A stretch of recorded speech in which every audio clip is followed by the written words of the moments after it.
शिव अरुणाचल अरुणाचल शिव अरुणाचल शिव अरुणाचल शिव अरुणाचल शिव अरुणाचल शिव अरुणाचल शिव अरुणाचल हरि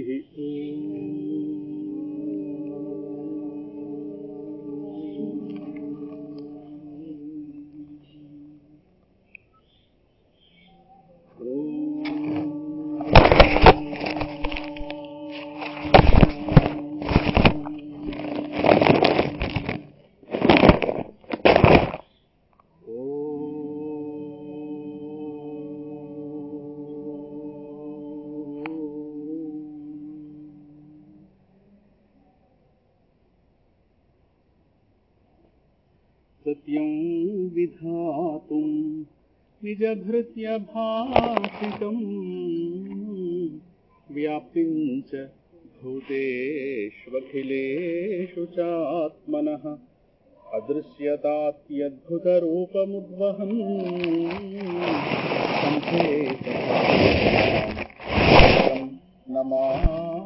नमानुषम् प्रह्लाद वरद नरहरि नमो दयानिधि प्रह्लाद वरद नरहरि नमो नमो दयानिधि प्रह्लाद वरद नरहरि नमो नमो दयानिधि प्रह्लाद वरद नरहरि नमो नमो दयानिधि नमो नमो दयानिधि नमो नमो दयानिधि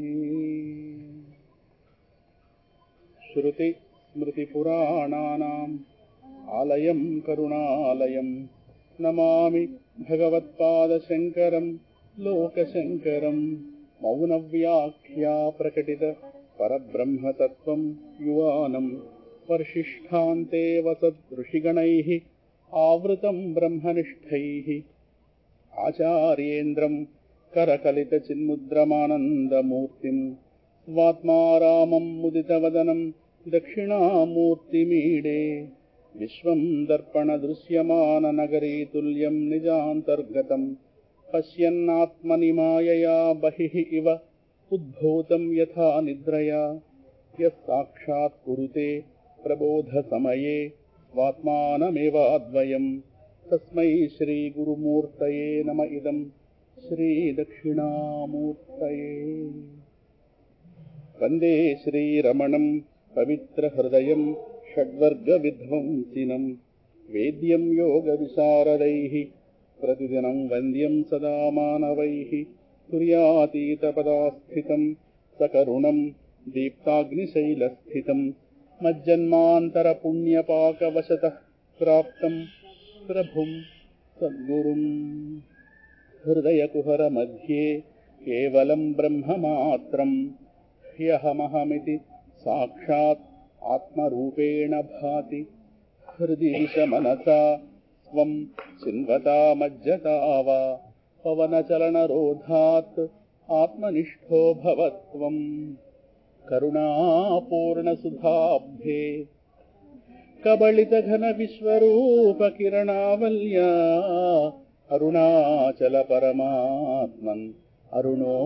भवचित्तकञ्जसुविकासाय त्वय्यरुणाचल सर्वं भूत्वा स्थित्वा प्रलीनमेतच्चित्रम् हृद्यहमिति आत्मतया नृत्यसि भोस्ते वदन्ति हृदयन्नाम अहमिति कुत आयातीति अन्विष्यान्तः प्रविष्टयात्यमलधिया अवगम्य स्वं रूपं श्याम्यत्यरुणाचलत्वयि नदीवाब्धौ त्यक्त्वा विषयं बाह्यं रुद्धप्राणेन रुद्धमनसान्तस्त्वां धियायन् पश्यति योगी दीदिधिमरुणाचलत्वयि महीयन्ते त्वय्यर्पितमनसा त्वां पश्यन् सर्वं तवाकृतितया सततं भजते अनन्यप्रीत्या सजयत्यरुणाचलत्वयि सुखे मग्नः श्रीमद्रमणमहर्षेः दर्शनमरुणाचलस्य देवगिरा पञ्चकमार्या गीतौ रत्नं त्रिविधमौपनिषदं हि ॐ अरुणाचलेश्वराय नमः। ॐ श्री अरुणाचलरमणाय नमः। సభాయ నమః। మా స్వామి ఎక్కడి నుంచి వచ్చాడు? నేను ఇందాక లేడు, వచ్చేస్తుంటాడు సింహాచలం వదిలేసి. ఉండొచ్చుగా అక్కడ, అసలు చంద్రయాత్ర ఉంది.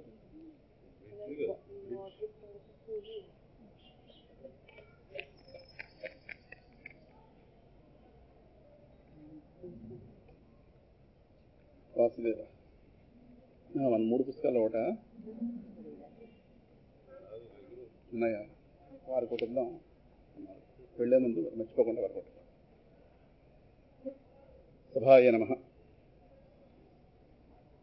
4వ రోజు, ఆఖరి రోజుగా అనుకోవచ్చు ఈ ప్రవచన కార్యక్రమాన్ని ప్రవేశిస్తే రమణానుగ్రహంతో గత 3 రోజులుగా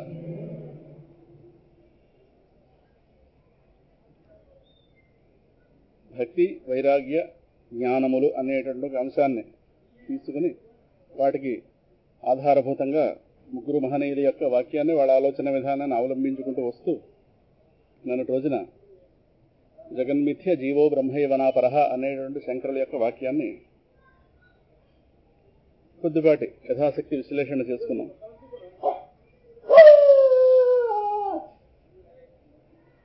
ఇవాళ రోజున జ్ఞానం విషయంలో ప్రవేశిస్తే, ఎందుకంటే మన సహజ స్థితి అయినటువంటి పరబ్రహ్మమును పొందటానికి 3 రకాలైన ఆలోచన కోణాలు. 1 భక్తి, 2 వైరాగ్యం, 3 జ్ఞానం. ముందు విషయం సమగ్రంగా తెలియడం జ్ఞానం. ఆ తెలిసిన విషయం మీద భక్తి ఉండే అనురాగం ఏర్పడవలసిన అనురాగం భక్తి. అలాగే దేనైతే సత్యం కాని దాన్ని సత్యం అనుకున్నామో దాని నుండి మనసుని వెనక్కి ఉపసంహరించుకోవడాన్ని వైరాగ్యం అంటారు. గవర్నమెంట్ పలానా సంస్థ నుంచి పెట్టుబడులు ఉపసంహరించుకుందంటుంటారు. అలాగా కొన్ని ఏదో ఎయిర్వేస్ ఇంకోటో అలాగా మనసును ఉపసంహరించుకుని వెనక్కి తీసుకురావాలి. దీన్ని ఉపరతి అంటారు వేదాంతంలో. ఏంటి సత్యం కాని ప్రపంచం మీద సత్యం అనే దృష్టిలో నిలబడిపోయాం కనుక ఇది పెద్ద ప్రతిబంధకం. ఇది సో అందువల్ల ప్రతిబంధకాన్ని తొలగించుకునే ప్రయత్నాన్ని వైరాగ్యము అంటారు. పొందవలసిన దాని వైపు మనసుని గెంటుకు వెళ్ళడాన్ని భక్తి అంటారు.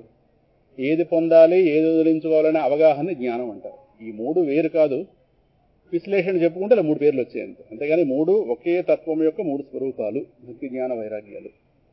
ఈ 3 ఏది పుష్కలంగా లేకపోయినా ప్రయాణం కుంటు పడిపోతుంది, ఆధ్యాత్మిక ప్రయాణం.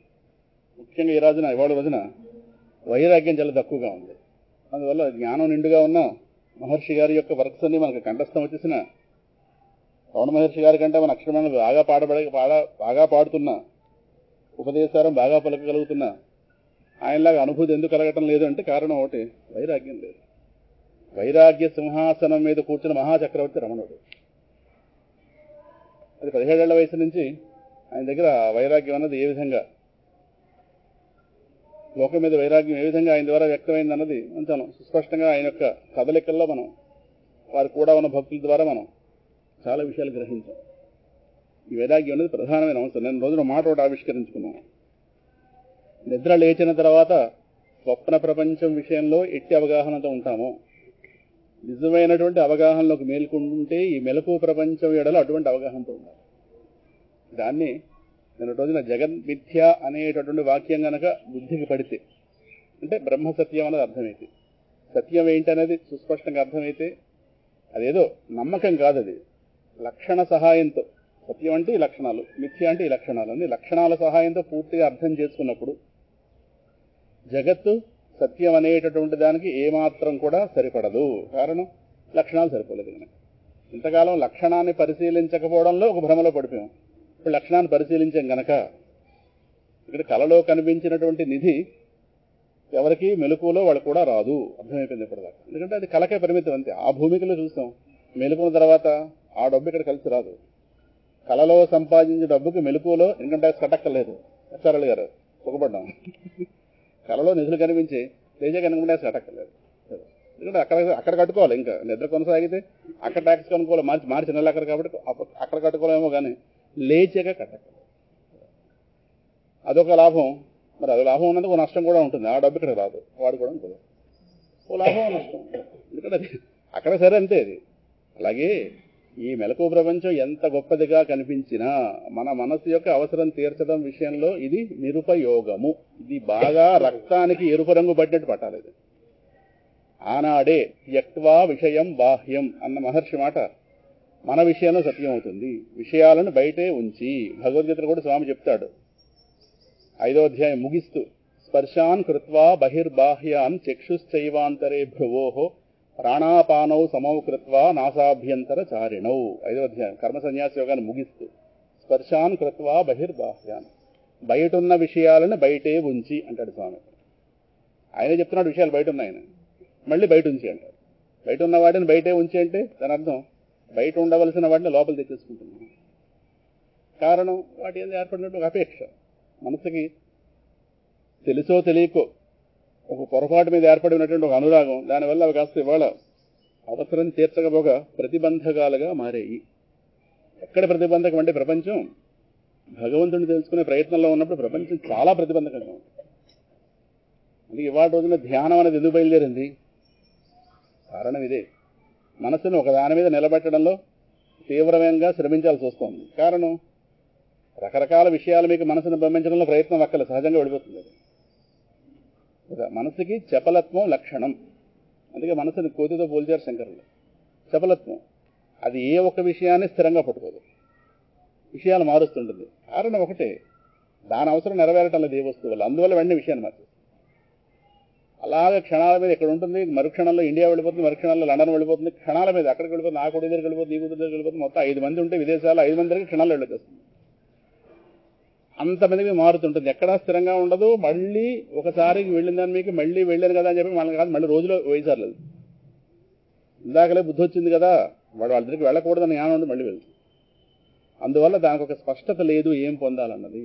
అందువల్ల ఎవరి మనసుకి వాళ్ళు స్పష్టత కలిగించుకుని మనసుకి ఒక స్వస్థితిని కలిగించుకోవాలి. స్వస్థితిం యతః అంటారు మహర్షి. స్వస్థితిం, మనసుకి దాని పుట్టుక స్థానమే స్వస్థితి. స్వస్థితి, స్వస్థం, స్వస్తి, స్వస్తి పొందండి అంటుంటారు. సు అస్థి స్వస్తి, మంచి కలుగుగాక అని పెద్దలు దీవించేది. అందువల్ల భక్తి యోగ బోధాశ్చ, అదే మహర్షి ఉపయోగోత్సారంలో మొత్తం 4 యోగాల యొక్క మార్గం ఒకటే. హృతిస్థలే మనః స్వస్థత, మనసుకి స్వస్థత ఎక్కడుంది అనేటువంటి ఒక విశ్లేషణ చేయనప్పుడు మనసుకి అన్ని స్వస్థత కలిగించే స్థానాల్లో కనిపిస్తుంటాయి. అలా మారుతుంటుంది. ఇది మనకు బాగా పరిచయం. అందువల్ల మనసుకు సరైనటువంటి అవగాహన కలిగించడంలో వైరాగ్యాన్ని ఒక ప్రధాన భూమిక. వైరాగ్యం ఒకటి పుష్కలంగా ఉన్నాడు, పుష్కలంగా ఉంటే జ్ఞానం పుష్కలంగా ఉండాలి. జ్ఞానం లేకుండా వైరాగ్యం వచ్చేది. వైరాగ్యం ఉందంటే అక్కడ జ్ఞానం లేకుండా పోదు. ఈ 2 ఉంటే భక్తి సమగ్రంగా ఉండి తీరుతుంది. అందువల్ల ఇప్పుడు మనం పట్టుకున్న 3 దగ్గర 3 పుష్కలంగా ఉన్నాయి. ప్రహ్లాద, శంకర, రమణులు 3 దగ్గర 3 యోగాలు పుష్కలంగా నిండున్నాయి. శంకరుడు ఎంత జ్ఞానం అంత మహాభక్తుడు. సౌందర్యలహరి రాయాలంటే ఆయనకే సాధ్యమైంది.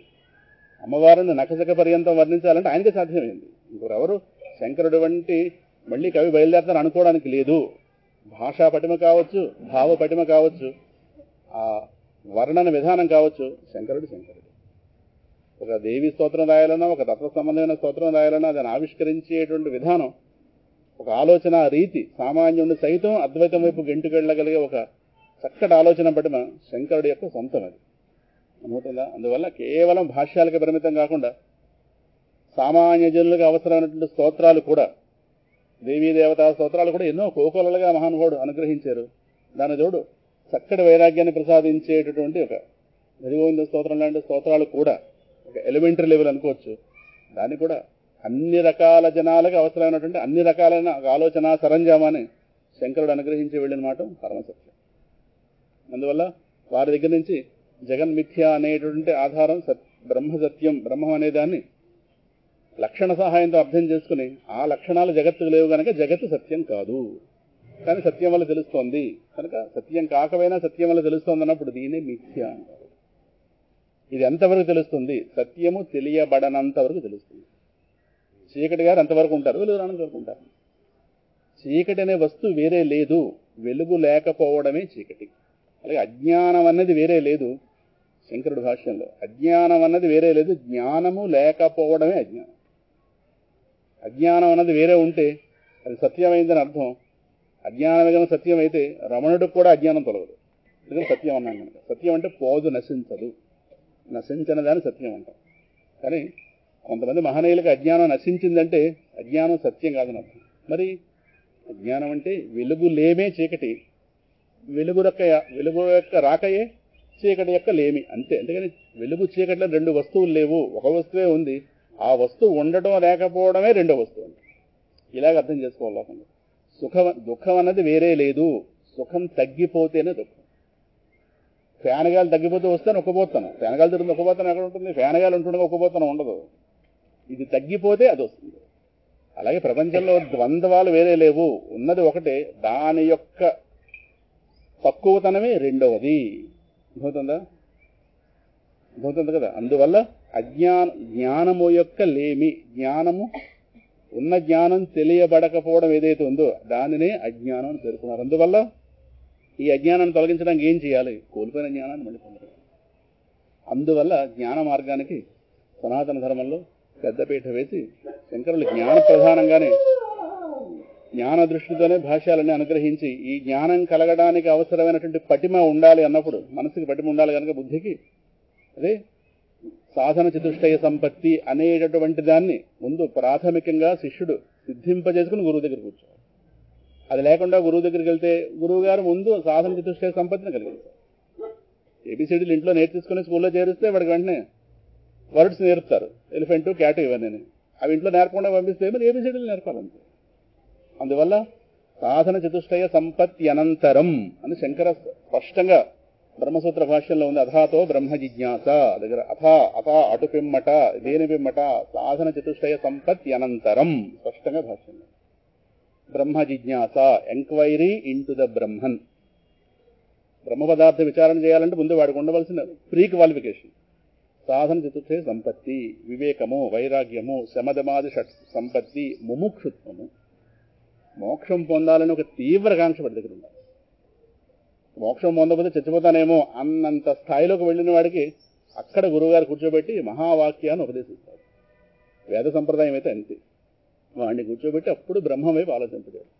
ఈ లోపవాడికి అది సిద్ధించక పూర్వం చెప్తే మనసు ఇంకా పక్వం కాలేదు కనుక వాడికి ఇంకోలా అర్థం అవుతుంది. చేదెక్కిపోయిన నాలుగున్నవాడికి కలకండ పెట్టినా పెద్ద ప్రయోజనం ఉండదు. వాడు కలకండలో దోషాన్ని ఇస్తాడు. కారణం చేదెక్కింది కనుక నాలుగు. అందువల్ల మనసుని సరి చేసుకోవడానికి అవసరమైనటువంటి విధానాలన్నీ కూడా అక్కడ. ఈ ప్రపంచం ఏంటి, అక్కడ నిత్యం ఏంటి, అనిత్యం ఏంటి, ఇందాక చెప్పినట్టుగా నిత్యం బ్రహ్మము, అనిత్యము ప్రపంచం. ఇలా వేరు చేసి ఇదే అది ఎలాగ తెలుస్తోందో దీని యందు అది ఏ విధంగా ఓవర్లాప్ అయ్యి ఉంది అని ఈ స్పష్టత అంతా కలిగించుకుంటూ మెల్లమెల్లగా తనకు కావాల్సిన నిత్యమే, అనిత్యం కాదు. కానీ మనసు పరిగెడుతున్నది అనిత్యం వైపు. అనిత్యం తన అవసరాన్ని తీర్చలేదు. అనిత్యం అసుఖం లోకం ఇమం ప్రాప్య భజస్వమాం. భగవద్గీత 9వ అధ్యాయం ఆఖరి శ్లోకంలో చెప్పాడు స్వామి. ఈ లోకం అనిత్యము, అసుఖము కనుక అర్జున, దీన్ని పొంది ఉన్న నీవు నా వైపు తిరుగు, మాం భజస్వ. రాజవిద్య, రాజగుహ్య యోగం. సో ఈ విధంగా గురువుగారు నిత్యానిత్య వివేకాన్ని కలిగించి ఎప్పుడైతే స్పష్టత ఏర్పడిందో అనిత్యం మీద ఆటోమేటిక్గా వైరాగ్యం ఉంటుంది. ఎందుకంటే మనసు చాలా గడిసైనది. తనకి ఏం కావాలో తెలియక ఇన్ని పెట్టుకుంటుంది. కానీ తెలిస్తే రమణుడి మనసులో అయిపోతుంది. ఇంక 17 ఏళ్ళు దాటిన రమణుడికి ఇంకా ప్రపంచం లేదు, ఆయన మనసులో ప్రపంచం లేదు. అంతవరకు ప్రపంచం మన మనసులాగే ఉంటుంది.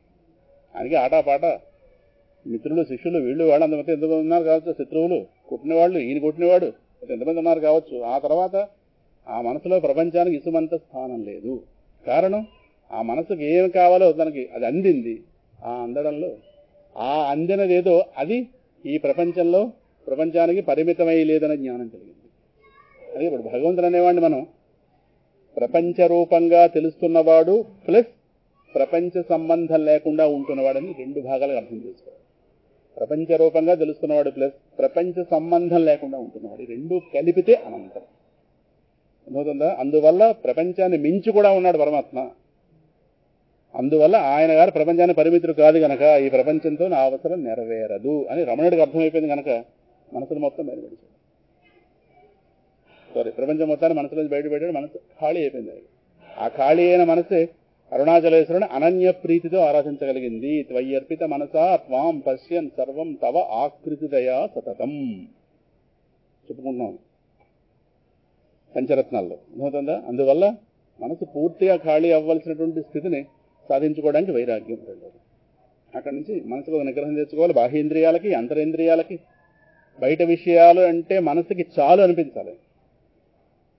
మనసుకి విసుగు రావాలి. దేని మీద? వేదాంతమే కాదు, ప్రపంచం మీద. మన వేదాంతం మీద వస్తుంది. చాలండి వేదాంత క్లాస్ ముగించండి 11 అయింది కదా. ఉపరతి అంటారు. ఉపరతి అంటే మనసు దానంతరే వెనక్కి వచ్చేయాలి. దానంతరది ఒక 10 సూర్యులు తినగానే 11వ సూర్యుడికి చాలు ఇద్దరు అని ఎలా అంటామో, మనసు ప్రపంచాన్ని చూడగానే వెనక్కి రావాలి. అంటే దాని నైజం ఏంటో తెలిసిన తర్వాత వద్దు దీంతో మన పని అవసరం ముడిపడలేదు అని వెనక్కి వచ్చేయాలి. ఉపరతి. ఇంకా ప్రారంభం బట్టి కష్టసుఖాలు వస్తుంటాయి. మనకేదో జ్ఞానం కలిగిపోతుందని ప్రారంభం విడిచిపెట్టదు. రమణుని విడిచిపెట్టిందా? నరకం చూపించింది. సరే, ఆయన నరకం చూడలేదు కానీ నరకం చూపించింది కదా. వాటి ఎందుకు తితిక్ష. తితిక్ష అంటే సహనము, వివేకపూరిత అవగాహనతో కూడిన సహనం. అది తితిక్ష అంటే. అది ఇంకా బుద్ధిని సత్యమునందు స్థిరముగా నిలబెట్టుట శ్రద్ధ. శ్రద్ధ అంటే శాస్త్ర గురువాక్యములయందు సత్యబుద్ధి. ఎవరు చెప్పాడు? బ్రహ్మం ఉందనే శాస్త్రమే చెప్పింది. ఇప్పుడు మనకి ప్రత్యక్షంగా తెలిసే అవకాశం లేదు. గురువుగారి వాక్యం అనుభూతి పొందిన వాళ్ళ మాటల ఆధారం శాస్త్రం ఆధారం. రమణుడు రాసిన స్తోత్రం ఆధారం. దాని యందు సత్యం అనే బుద్ధి ఉండాలి. చెదిరిందా మళ్ళీ ప్రపంచం లక్కదు. అందువల్ల శ్రద్ధ అంటే శాస్త్రస్య గురువాక్యస్య సత్యబుద్ధి. శంకరాచార్య వారు వివేక్ చూడమణిలో చెప్పిన నిర్వచనం అది. శ్రద్ధావాన్ లభతే జ్ఞానం, గీతాచార్యుడు 4వ అధ్యాయం కదా. తర్వాత సమాధానం, గురువుగారు చెప్పిన తత్వం మీద బుద్ధిని ఏకాగ్రంగా నిలబెట్టుట సమాధానం అంటే. ఈ 6 కలిపి షట్ సంపత్తి అంటారు. సమాధి షట్ సంపత్తి. ఆ తర్వాత ముముక్షుత్వము. ఆ రోజుకి మనలో మనం ఇప్పుడు వెయిట్ చూసుకున్న వాళ్ళు కొంతమంది, బీపీ చూసుకున్న వాళ్ళు కొంతమంది, షుగర్ చూసుకున్న వాళ్ళు కొంతమంది. రోజు ముముక్షుత్వం పెరుగుతోంది అలా చెక్ చేసుకోవాలి. మన ముముక్షుత్వం పెరిగితే మన వేదాంతం సరైన మార్గంలో వెళ్తున్నట్లు లెక్క. మన ఆధ్యాత్మిక జీవితం ముముక్షుత్వం ఎప్పుడు బయటపడతానా దీని నుంచి అన్న కాంక్ష. ముక్తుం ఇచ్చుహు ముముక్షు. ముక్తి పొందాలనే కాంక్ష ఆ రోజు పెరగాలి. కానీ ఇది ఎక్కడో ఒక్కటి సడలిపోతుంది. అది ఏ కారణం వల్ల కావచ్చు, లేదా మనకు అన్ని తెలిసిపోయిన కారణం వల్ల కావచ్చు, ఇంకో కావచ్చు, ఏదో మభ్యపెట్టి తీసేస్తుంది. ఈ కాంక్ష మాత్రం చివరిదాకా. రైలు ఎక్కిన తర్వాత రైలు దిగి ప్లాట్ఫామ్ దాటి స్టేషన్ బయటకు వచ్చేదాకా టికెట్ దాచుకోవాలి మన చేతుల్లో. ఒకసారి స్టేషన్ దాటాక టికెట్ మళ్ళీ ఈ లోపు టికెట్ స్టేషన్ పరిధిలో ఉన్నందులోపు ఎప్పుడైనా టికెట్ చెక్ చేసే అవకాశం ఉంది. టికెట్ తీగిపోయినా, తీసింది పారేసినా మనం టికెట్ తీయని వాళ్ళతో సమానం. అలాగే ఈ ముముక్షుత్వం అనేది చివరిదాకా ఉండాలి. ఈ ముముక్షుత్వం అనే కాంక్ష, మోక్షకాంక్ష, దృఢమైన మోక్షకాంక్ష చివరిదాకా ఉండవలే. ఈ అన్నీ కలబోసి శంకరుడు సాధన చతుష్టయ సంపత్తి అన్నదాన్ని పేరుతో చెప్తే, మొన్నటి రోజున ప్రహ్లాద శంకర ఇద్దరి యొక్క వాక్యాలని భక్తికి వైరాగ్యానికి ఆలంబనగా తీసుకుని ఇవాళ రోజున నిన్న జీవో బ్రహ్మైవ నాపరహ 3 దాంట్లోకి వెళుతున్నాం, రమణుల దాంట్లోకి వెళుతున్నాం. అంటే ఇక్కడ ఏదో ఒకటి వేరు చేసాము కదా, అన్నింటిలో కలబోసి చెప్పుకుంటున్నాం కానీ ఏదో ఒక ప్రాతిపదిక ఏదో పెట్టుకున్నాం కనుక జ్ఞానం అనే అంశంలోకి ప్రవేశిస్తే జీవో బ్రహ్మైవ నాపరహ అని ఆ బ్రహ్మసత్యం జగన్మిథ్య జీవో బ్రహ్మైవ నాపరహ. జీవుడు బ్రహ్మమే. అంటే ఈ జీవత్వం అనేటటువంటి రోగంతో బాధపడుతున్నవాడు బ్రహ్మమే. అర్థం. వీడు బ్రహ్మమైన ఎరుకలో రావాలంటే జీవత్వమైన రోగం వదలాలి. ఒకనాడు ఆరోగ్యవంతుడిగా ఉన్నవాడు ఇవాళ అనారోగ్యవంతుడిగా ఉన్నాడు.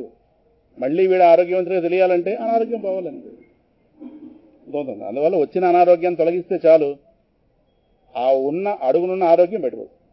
అలాగే ఇక్కడ బ్రహ్మత్వం కాస్త మరుగున పడి జీవత్వం కాస్త, జీవుడు అంటే చెప్పుకున్నాం కదా, బ్రహ్మము అంటే అనంతత్వము, జీవుడంటే అనంత పరిమితులలోకి తనను తాను ఉదిగింప చేసుకున్నవాడు.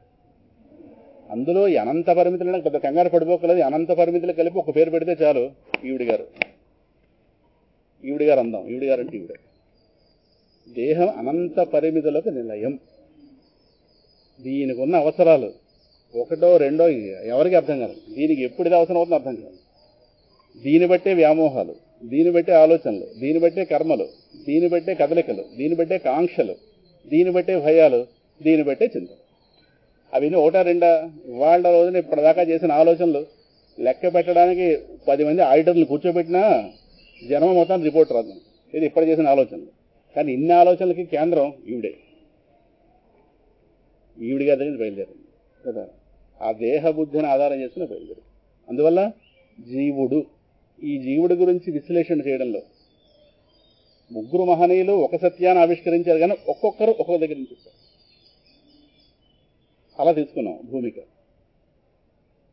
ఉన్న సత్యం ఏదైతే ఉందో అది ఉన్నది, అదే రెండో వస్తువు లేదన్నదాన్ని ప్రహ్లాద దగ్గర ఆధారంగా తీసుకుంటే, ఆ సత్యం తాను తెలియబడకుండా ఉంటూ తనకి విరుద్ధమైనటువంటి లక్షణాలతో కూడినటువంటి ప్రపంచం ఏ ప్రపంచంలో కనిపిస్తుందో, ఈ ప్రపంచం ఇదే సత్యాన్ని వ్యక్తం కానివ్వకుండా అడ్డుపడుతోంది అన్నప్పుడు దీని యొక్క మోహం తొలగి మళ్ళీ దీనికి ఆధారభూతమైనటువంటి వస్తువు యొక్క జ్ఞానం మళ్ళీ ఎరుకలోకి రావాలంటే ఈవిడ గారి అంటే ప్రపంచ రూపమైన ప్రతిబంధకం తొలగాలి గనక దానికి శంకరుడి యొక్క మాటను ఆధారంగా తీసుకుని అక్కడ వైరాగ్యం అంటే ప్రపంచ భ్రాంతి వదలాలి, ప్రపంచ మిథ్య అనేటువంటి ఒక అవగాహనకి శంకరుడి వాక్యం తీసుకుని ఇక్కడ జీవుడు పరమైన అంటే బ్రహ్మసత్యం దానికి ప్రహ్లాదుడి వాక్యం తీసుకున్నాం.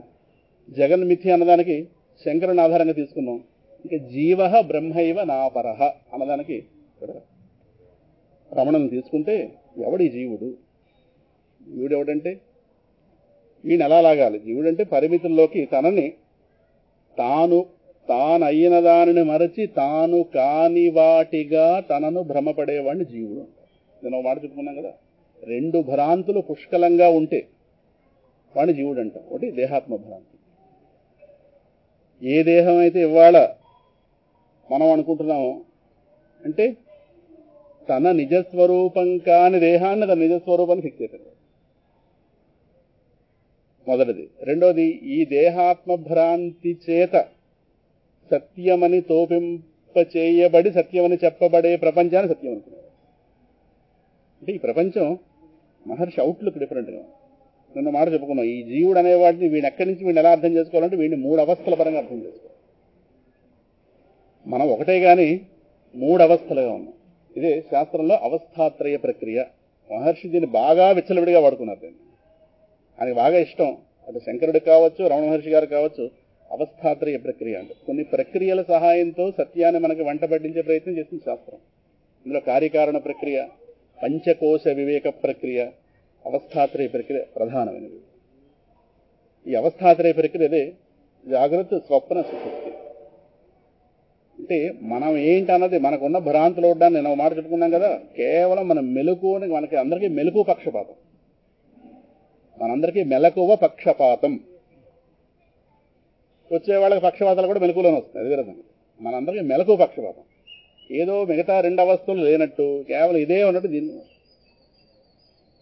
ఈ మెలకువ ప్రపంచం సత్యంలా కనిపిస్తుంది అంటే కొనసాగుతుంది కదా, కొనసాగుతుంది. నిన్నటి రోజున రమణాశ్రమంలో కూర్చున్నాం, మొన్నటి రోజున రమణాశ్రమంలో కూర్చున్నాం, అటు మొన్న కూర్చున్నామని 3 రోజులు ఇక్కడే ఉన్నట్టుగా భ్రాంతి ఒకటి ఉంది. అంటే లేవనుకోకుండా ఉన్నాం. పరమ సత్యాలని చెప్తే భ్రాంతి, సందేహం. వ్యవహారంలో మాత్రం అందుకే శంకరుడి సత్యాన్ని 3గా చెప్పాడు. వ్యవహార సత్యం, పారమార్థిక సత్యం, ప్రాతిభాసిక సత్యం అని. వ్యవహార సత్యంలో రమణాశ్రమంలో ఉన్నాం, భోజనం పిలిస్తే వెళ్ళొద్దాం, వాళ్ళు అవకాశం ఇచ్చారుగా, వెళ్ళాలి. దీన్ని వ్యావహారిక సత్యం అంటారు. కానీ పారమార్థిక సత్యం కోణంలో చూస్తే ఇది పెద్ద భ్రమ, పెద్ద భ్రమ, చాలా పెద్ద భ్రమ. ఎలా? యథా స్వప్నవత్ అంటే మనకి మెలకువ ప్రపంచం కొనసాగుతున్నట్టుగా తెలుస్తుంది. ఇది అందువల్ల కొనసాగుతున్నట్టుగా తెలుస్తుంది కాబట్టి సత్యం అనుకుంటాం. కొనసాగుతున్నట్టుగా తెలుస్తుంది కాబట్టి సత్యం అనుకుంటాం. అయితే దీని యందు సత్య దృష్టి తగ్గాలి అన్నప్పుడు ఇది కాకుండా మనం మరొక 2 అవస్థల్లో ఉన్నాం. ఆ 2 అవస్థల్లోనే మన స్వరూపాన్ని పైకి లాగితే మొత్తం ఈ 3ంటిలోని మనం ఏంటనేది పైకి లాగాలి. కేవలం మన ఒక అవస్థకే పరిమితం కాదు, జాగ్రత్త అవధానికే పరిమితం కాదు. స్వప్నం ఒకటి ఉంది, సుషుప్తి ఒకటి ఉంది. ఈ 2 అవస్థల్లోనూ కూడా మన స్థితి ఏమిటి అని మొత్తం ఈ 3 అవస్థల్లోనే మనల్ని ఎలాగా డిస్టిల్ చేసి పైకి తీయాలి. మనల్ని కాస్త వడబోసి అంటే నేను అనేవాడి యొక్క నా రహస్యం ఈ 3 అవస్థల్ని తరచి చూస్తేనే పైకి. కానీ చాలా మంది మెలకువకి పరిమితం అయిపోతుంది. మెలకువకి పరిమితం అయిపోయి ఈ దేహం, దీనికి కనిపిస్తున్న ప్రపంచం సత్యం ఇక్కడ అర్థమవుతుందా?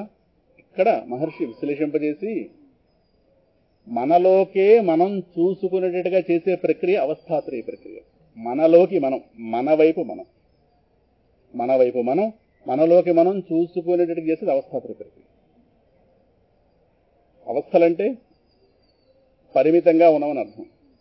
అవస్థ, దేహానికి అవస్థలు ఎలాగో తెలుసు, బాల్యం, కౌమారం, వార్ధకం, ఇవి దేహానికి. దేహానికి కాకుండా జీవుడైన మనకి 3 అవస్థలు వెళుతున్నాయి. అంటే మనం 3 అవస్థలుగా ఉంటున్నాం. 3 అవస్థల్లో 3 విధాలుగా ఉంటున్నాం.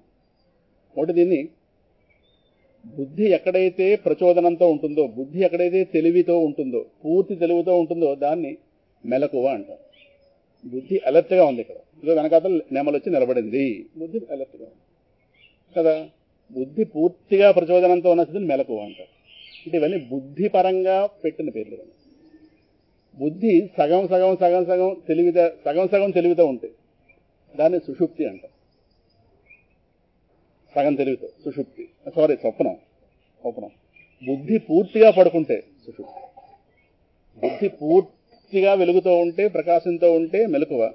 బుద్ధి సెమీ కాన్షియస్నెస్, సబ్ కాన్షియస్నెస్ లెవెల్లో ఉంటే అక్కడ అది కాస్త స్వప్నం. బుద్ధి పూర్తిగా సున్నా అయితే సుషుప్తి. ఎంత కాదనుకున్నా బుద్ధిని పడి తిరుగుతున్న వాళ్ళం కనుక, బుద్ధి ప్రధానమైన వాళ్ళం కనుక, అదే మనుష్యులు అంటే బుద్ధి ప్రధానమైన ప్రాణులం కనుక, ఇక్కడ మహర్షి శాస్త్రం ఈ 3 అవస్థల్ని పరిశీలింపజేసి మనం 3 అవస్థలుగా ఉంటే ఉండొచ్చు, కానీ 3 అవస్థల్లో ఒకటిగా లేవు. 3 అవస్థల్లో ఒకటిగా ఉన్నామనుకోండి, 3 అవస్థల గురించి మాట్లాడక్కర్లేదు. 3 అవస్థల్లో ఒకటిగా లేము. 3 అవస్థల్లో 3 విధాలుగా ఉన్నాం. ఇక్కడ ఏవైతే గోళలు, దుఃఖాలను గోల పెడుతున్నామో వీటి గురించి, వీటి ప్రస్తావన లేకుండా సుషుప్తిలో ఉన్నాం. అంటే మెలకువకి స్వప్నానికి పెద్ద తేడా లేదు. మెలకువ ప్రపంచంలో ఇంతమంది ఒకటి చేత నిర్మింపబడిన ప్రపంచంలో ఉంటాం, ఈశ్వర నిర్మిత ప్రపంచంలో ఉంటాం. మెలకువ ప్రపంచాన్ని మీరు నేను తయారు చేయలేదు, ఒకటి తయారు చేసిన ప్రపంచంలో మనం ఉన్నాం.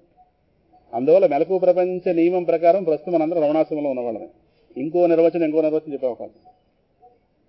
కానీ స్వప్నం పేరుతో వచ్చే ప్రపంచం ఏదైతే ఉందో అది జీవ నిర్మిత ప్రపంచం. అంటే ఎవరి వాళ్ళు నిర్మించుకున్న ప్రపంచం, మనోనిర్మిత ప్రపంచం. అందువల్ల ఇదే అరుణాచలంలో ఉండగా రాత్రి అందరూ కళలు పొందుతున్నారు. అందరూ రమణాచలంలో ఉండగా కళ పొందాం. కొంతమంది వాళ్ళ ఊళ్ళు వెళ్ళిపోయి వాళ్ళ అమ్మాయికి అన్నం పెట్టుకుంటే కూడా కళలు వచ్చాయి. అలా అంటే ఎక్కడెక్కడ వెళ్ళిపోతాం. అది ఎవరికి వాళ్ళు నిర్మించుకున్న ప్రపంచం కనుక అందరిది ఒకటి కాదు. ఎవరి అనుభవాలు వాళ్ళు. లేచి చెప్తే తెలుస్తుంది, లేదా మౌనంగా కొట్టినట్టు వస్తే చెప్పం. మనం ఎవరైనా కొట్టినట్టు వస్తే చెప్తాం, మనం కొట్టినట్టు చెప్పం, మర్యాదలు నిలబెట్టుకుంటాం. ఇది మెలకువది ఈశ్వర నిర్మిత ప్రపంచం. అందువల్ల అందరిది ఒకటే. స్వప్నం మాత్రం ఎవరి ప్రపంచం వాళ్ళది. మూడోది ప్రపంచరహిత స్థితి. మెలకువ ప్రపంచంలో దేహం ఉంటుంది, ఇది ఈశ్వరుడు తయారు చేసిన దేహం. అందువల్ల అది ఆయన గారు పెట్టి నియమాలు బట్టి ఉంటుంది, కానీ మనని చెట్టు నియమాలు పాటించారు. మనం ఆశించవచ్చు, కానీ 80 వెళ్ళిన తర్వాత 20 తగ్గిపోతే బాగుండు అనుకోవచ్చు. మనవరాలు చూసి కుదరదు అనుకున్నా సంతోషించడమే, కానీ మనవరాలు గెంతుంది కదా అని చెప్పి మనం గెంతామంటే కుదరదు. ఎందుకంటే అలా వెళ్ళాలి దాని పద్ధతి అంతే. అది అప్పుడు ఏంటంటే మనం 60లో ఉన్నప్పుడు మనం ఎలా ఉన్నాం ఒకసారి జ్ఞాపకం తెచ్చి మనం సంతోషించడం అంతే. అందుకే ఊహల్లో ఉండడానికి అవకాశం ఇచ్చాడు పరమాత్మ. ఒకసారి వెనక్కి చూసుకుని ఆ 30లో ఉన్నప్పుడు ఎలా ఉన్నాం అలా ఉన్నాం మొత్తం. అదే వెనక్కి రావడానికి అవ్వదు, ఎందుకంటే ఇది మనం పెట్టిన ధర్మాల్లో తయారైంది కాదు. స్వప్నం అలా కాదు, స్వప్న దేహం మనసు తయారు చేస్తుంది. కాబట్టి అది కావాలంటే 30 వెనక్కి వచ్చేస్తుంటుంది, 50 ముందుకు దాని ఇష్టం దాన్ని. ఇక్కడ ఎన్నిసార్లు మెలుగు ప్రపంచంలోకి వచ్చినా 2 ఏళ్ళు 4 దిక్కుమాల ఎక్కాలి. ఎన్నిసార్లు చదువుతున్నా 2 ఏళ్ళు 4 2 3 6 మారదు. స్వప్నం మనం తయారు చేసిన మ్యాథమెటిక్స్ 2 ఏళ్ళు 50, దాని ప్రకారం వచ్చి జీతాలు ఎలాగైనా చేయొచ్చు కాక. మనసు తయారు చేసుకున్న రాజ్యాంగం అది. గాలి ఎగిరిపోవచ్చు, అటు వెళ్ళిపోవచ్చు, ఇటు వెళ్ళిపోవచ్చు, ఏదైనా చేసేచ్చు కాక. అంటే ఏవైతే మెలకువలో తనకు సాధ్యం కావో వాటిని ఊహలతో సాధ్యం చేసుకుంటుంది. అక్కడ అతగారిని ఏం అనలేదు పాపం, మెలకువలో కల్లో అనేస్తుంటుంది. ఏది మాకు ఏమో ఉంటాయి మరి. అలాగే అనగదొక్కం లోపల ఉంటే ఆ ఒక్కసారి అంటే ఎప్పుడైతే ఈ మెలకువ దేహం ఇంకా కర్మకి పనికి రాదని మనసుని పడేస్తామో మనసు ఇంకా అలర్ట్గా ఉంటుంది. అక్కడ ఇంకా దానికి ఉత్సాహం తగ్గదు. అప్పుడు అదేంటంటే తన భావాలతో మనసును తయారు చేస్తుంది, ఓ దేహం తయారు చేస్తుంది. భావ నిర్మిత ప్రపంచం, భావ నిర్మిత దేహం. తన స్వతేజస్సుతో తయారు చేసుకుంటుంది ప్రపంచాన్ని. అందుకే స్వప్నంలో మనందరినీ తైజస్సుడు అంటారు. మనం తన తేజస్సు ప్రపంచం తన తేజస్సు ఒక ప్రపంచం తయారు చేస్తుంది. మెలకువలో మనందరినీ ఈశ్వర నిర్మిత విశ్వంలో ఊరేగుతుంటాం కనుక విశ్వడు అని చెప్పింది శాస్త్రం. ఇక్కడ ఇంకో అవకాశం లేదు, ఈశ్వర నిర్మిత ప్రపంచం. అందుకే ఆయన యొక్క నియమాల ప్రకారం వెళ్తాడు, సూర్యుడు మన మాట విండు. అందుకే తను పెట్టిన ధర్మాలని ఉల్లంఘించే ప్రయత్నం చేశాడు కాబట్టి హిరణ్యకశిపుడు లేకుండా పోయాడు. ఆయన గారు తపోశక్తితో దేవతను అదుపులో తెచ్చుకున్నాడేమో కానీ తన స్వార్థం కోసం వాడుకున్నాడు. ప్రకృతి దెబ్బతింది అక్కడ, అందువల్ల హిరణ్యకశిపుడు లేకుండా చేయడం అవుతుందా. అందువల్ల విశ్వడు అంటారు. అక్కడ స్వప్నంలో మనందరినీ స్వప్నం ప్రకారం మనందరినీ తైజస్సుడు అంటారు. మన తేజస్సు అక్కడ. కళలకి అర్థం ఉండదని మెలకు బట్టి మాట్లాడతాం, కానీ అక్కడ కదా అర్థం ఉండదు. ఆ వెంటనే ఒక కళ, సంబంధం లేదు మరో కళ, సంబంధం లేదు మరో కళ, మరొకటి అలా క్షణాల్లో ఒక రోజులో 20 కళలు. విచిత్రం ఏంటంటే ఆ కళ ఎప్పుడు ప్రారంభమైందో అప్పుడే స్టార్ట్ అవుతుంది, కానీ ఎప్పటి నుంచో మనం ఆ ప్రపంచంలో ఉన్న భ్రమ కలిగి ఇప్పుడే స్టార్ట్ అయింది అన్నది ఎవడను. ఆ ప్రపంచంలో ఎప్పటి నుంచో అంటే ఒక 45 ఏళ్ల వయసులో ఉన్నవాడికి అప్పుడు వచ్చామనుకోండి, అప్పటికి 45 ఏళ్ల బట్టి ఆ ప్రపంచంలో ఉన్నామని భ్రమ లోపల ఉంటుంది. స్టార్ట్ అయ్యి 45 సెకండ్లు అవ్వలేదు, 45 ఏళ్ల బట్టి అందులో ఉన్నట్టుగా భ్రాంతి కలిగిస్తుంది. అయితేనే అనుభవాలు పొందుతున్నాం. అర్థమవుతుందా? భ్రాంతులు పొందుతున్నాం అక్కడ. అందుకే అంత సత్యంగా ఫీల్ అయ్యాం. లేచిన తర్వాత సుమా అని తెలిసింది, వేరే సంగతి. అందువల్ల తైజస్సుడు. మూడోది బుద్ధి పూర్తిగా జడస్థితిలో పడిపోయిన స్థితి. ఇక్కడ బుద్ధి లేకపోతే మనం ఏది ప్రపంచాన్ని దర్శనం చేసుకోలేం.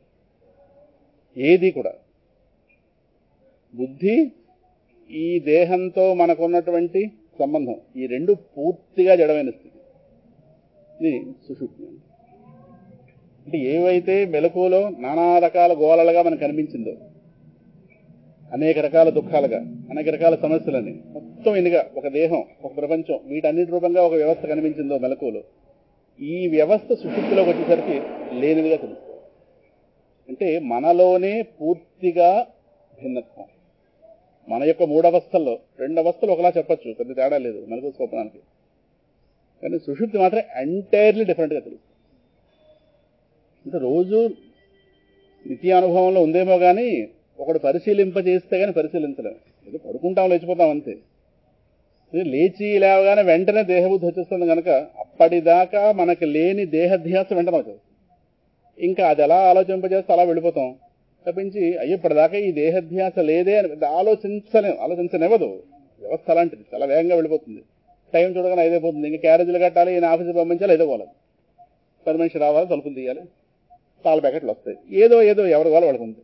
లేచేసరికి ఎవరి గోల వాళ్ళది కదా. అందువల్ల మహనీయులు మన చేత ఆలోచింపజేయాలి.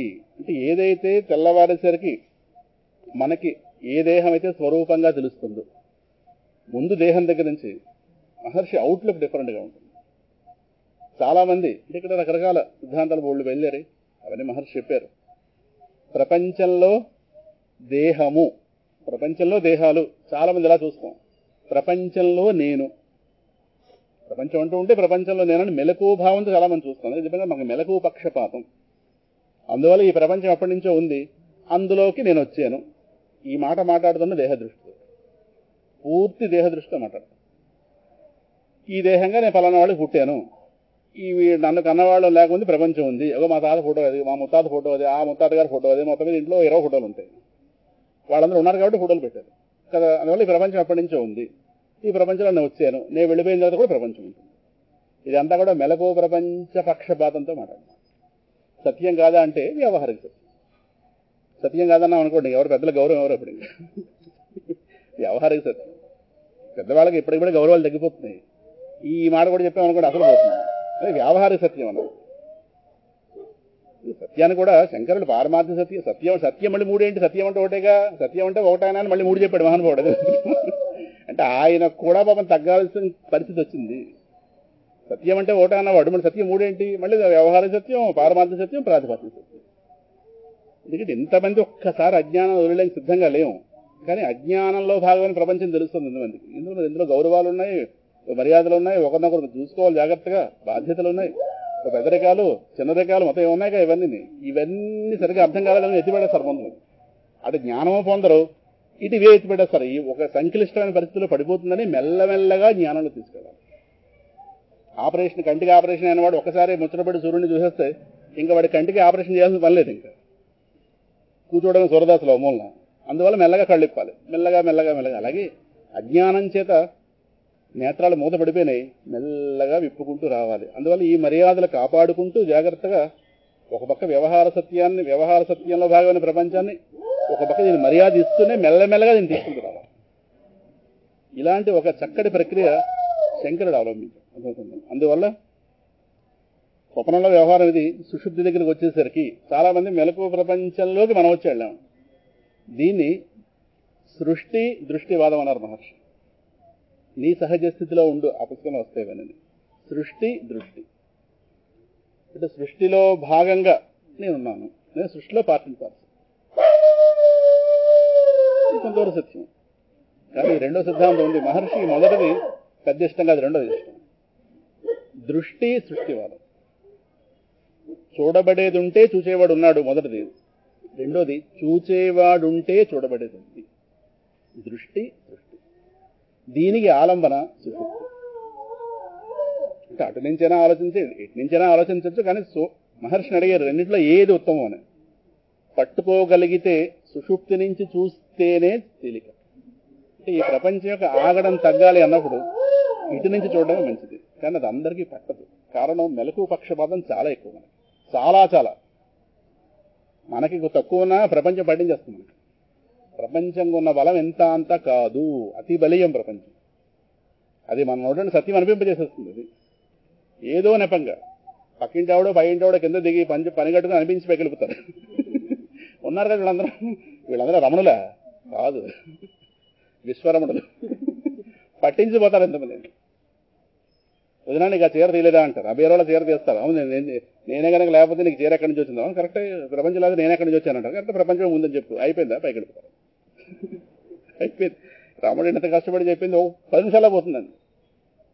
అంటే చుట్టూ అజ్ఞానులు బలీయత ఎక్కువైనప్పుడు రాముడు ఎక్కడో కూర్చొని ఏం చేయగలడు? ఎక్కడ మన అజ్ఞానంతో అలా రోజంతా యుద్ధం చేయాలి కదా. చుట్టూ ఉన్న వాళ్ళ సహకారం కూడా ఉంటుంది. చుట్టూ ఎలాంటి వాళ్ళని పెట్టుకుంటే అలాంటి భావాలు లోపలికి వెళ్తాయి. అంతే కదా. మన వాళ్ళు చుట్టూ ఏదైతే ఎప్పటి నుంచో అలా చెప్తుంటారంటే 1970లో అలా ఉంది, 63లో ఉంది అనగానే మెలకు సత్యం అనిపిస్తుంది. అనిపించిదా? గాంధీ గారు అలా స్వాతంత్రం పట్టుకొచ్చారు, నెహ్రూ గారు ఇలా కాపాడారు అనగానే ఓహో ఇంత వెళ్ళింది ఇంత ఉంది మాట మెలకు ప్రపంచం అని చెప్పి అటు నుంచి దృక్కోణం మారిపోతుంది. అందువల్ల మార్చుకోగలిగిన వాళ్ళు మార్చుకోండి, లేని వాళ్ళు నమస్కారం పెట్టండి, అటు నుంచి చూడండి అని చెప్పారు. కానీ మహర్షిది మాత్రం ఇటు నుంచి. అదొక స్పెషలైజేషన్ ఆయన లుక్కులు అంతే. కారణం ప్రపంచం యొక్క తాకిడి మనకు తగ్గాలన్నప్పుడు ప్రపంచం నేను వచ్చాక ప్రపంచం వచ్చింది అని ఎప్పుడైతే అన్నామో అక్కడ ప్రపంచం సెకండరీ అయిపోతుంది. అక్కడ ఆయన సుషుప్తులను చూపిస్తారు. అంటే ప్రపంచ సంబంధం లేకుండా, దేహ సంబంధం లేకుండా కూడా మనం ఉంటున్నాము. తెల్లవారితే ఏ దేహం ఏ ప్రపంచం అయితే దుఃఖాల కారణం ఉంటున్నామో ఒక దేహాన్ని నేను అనేసుకుని ఈ దేహ బుద్ధి యొక్క ప్రొజెక్షన్ అయినటువంటి ప్రపంచం, దేహబుద్ధి చేత సత్యం వలె చెప్పబడుతున్న ఈ ప్రపంచం తెల్లవారితే నా సుఖాలకి నా దుఃఖాలకి ఇది కారణం అని ఇదే ప్రపంచం అయితే ఇవాళ మన నెత్తిమీ వచ్చి కూర్చుందో ఈవిడ ముందు కింద దింపాలి. ప్రపంచం ప్రతివాడి నెత్తి మీద కూర్చుంది వాళ్ళ రోజు ఈ ముందు దింపాలన్నప్పుడు ప్రపంచం మీద నేను ఆధారపడ్డాను అనే మెలకువలో ఆ భావన ఏర్పడిపోతుంది అందరికీ. ప్రపంచమే నేను ఆధారపడ్డాను, ప్రపంచం నాకు ఆధారం. దీనందరికీ కారణం దేహం అవుతుంది. దేహం బట్టే ప్రపంచాన్ని సరెండర్ అయిపోతున్నాం కదన్నా. అది భయానో ఏదోటి అవతల వాళ్ళు భయపెట్టేనా వాళ్ళు సేవలు చేయించుకుంటారు. దీనికి అవసరాలు ఉన్నాయి. అంటే ఎవరితోనూ అవసరాలు పెట్టుకోకుండా కొనసాగలేదు దేహము. రమణుడి దేహమైనా అంతే. ఆ దేహానికి ఎంతో మంది దానికోసం భిక్షాటం చేసుకుని వచ్చారు. తప్పదు, దేహం యొక్క పరిస్థితి ఎవరికైనా ఇలాగే ఉంటుంది. సరే ఆయనకి దేహబుద్ధి లేదు, ఆ గొడవ పక్కన పెడదాం, మనకు బ్రహ్మాండంగా ఉంది. కనుక దీనికి ఏమైపోతుందని భయం. కనుక కాలక్షేపం చేద్దామని మొత్తం మీద దేహం మనని దగా చేసేస్తుంది. అందుకే దగా చేసేదాన్ని దేహం అంటారు. అలా కనిపిస్తుంది కానీ అమాయకంగా ఫోటోలో చాలా దగా చేస్తుంది. అది దౌర్జన్యం చేసి లాగేస్తుంది. ఏం మాట్లాడదు, తలంపులతో భయపెట్టేస్తుంది. సరే ఇంక దానికి చుట్టూ మనకు సహకారం ఉంటారు. వాళ్ళు చక్కగా వాళ్ళ ఇంట్లో ఉండి సాధన చేసుకోవట్లేదా, వాళ్ళు అలా ఉండి సాధన మనం ఎందుకు మనం ఎందుకు తెగించడానికి మనం కూడా ఇంట్లో ఉండి కాలక్షేపం చేద్దామని మొత్తం మీద అలా ఏదో ఒక రకమైన ఇంకో వైపు వచ్చేస్తాం. అందువల్ల దేహం అంత దగా చేసే వస్తువు మరొకటి లేదు. మహామోసగారి దేహం, తప్పదు దానికి బయట అయిపోయింది. అందువల్ల మెలకువలోకి వచ్చేసరికి దేహము ప్రపంచం ఈ రెండు మనల యొక్క సమస్త దుఃఖాల కారణం అవుతుంది. మనకి వీటి నుంచి రిలీఫ్ ఎక్కడ వస్తుందంటే సుషుప్తి దగ్గర వస్తుంది.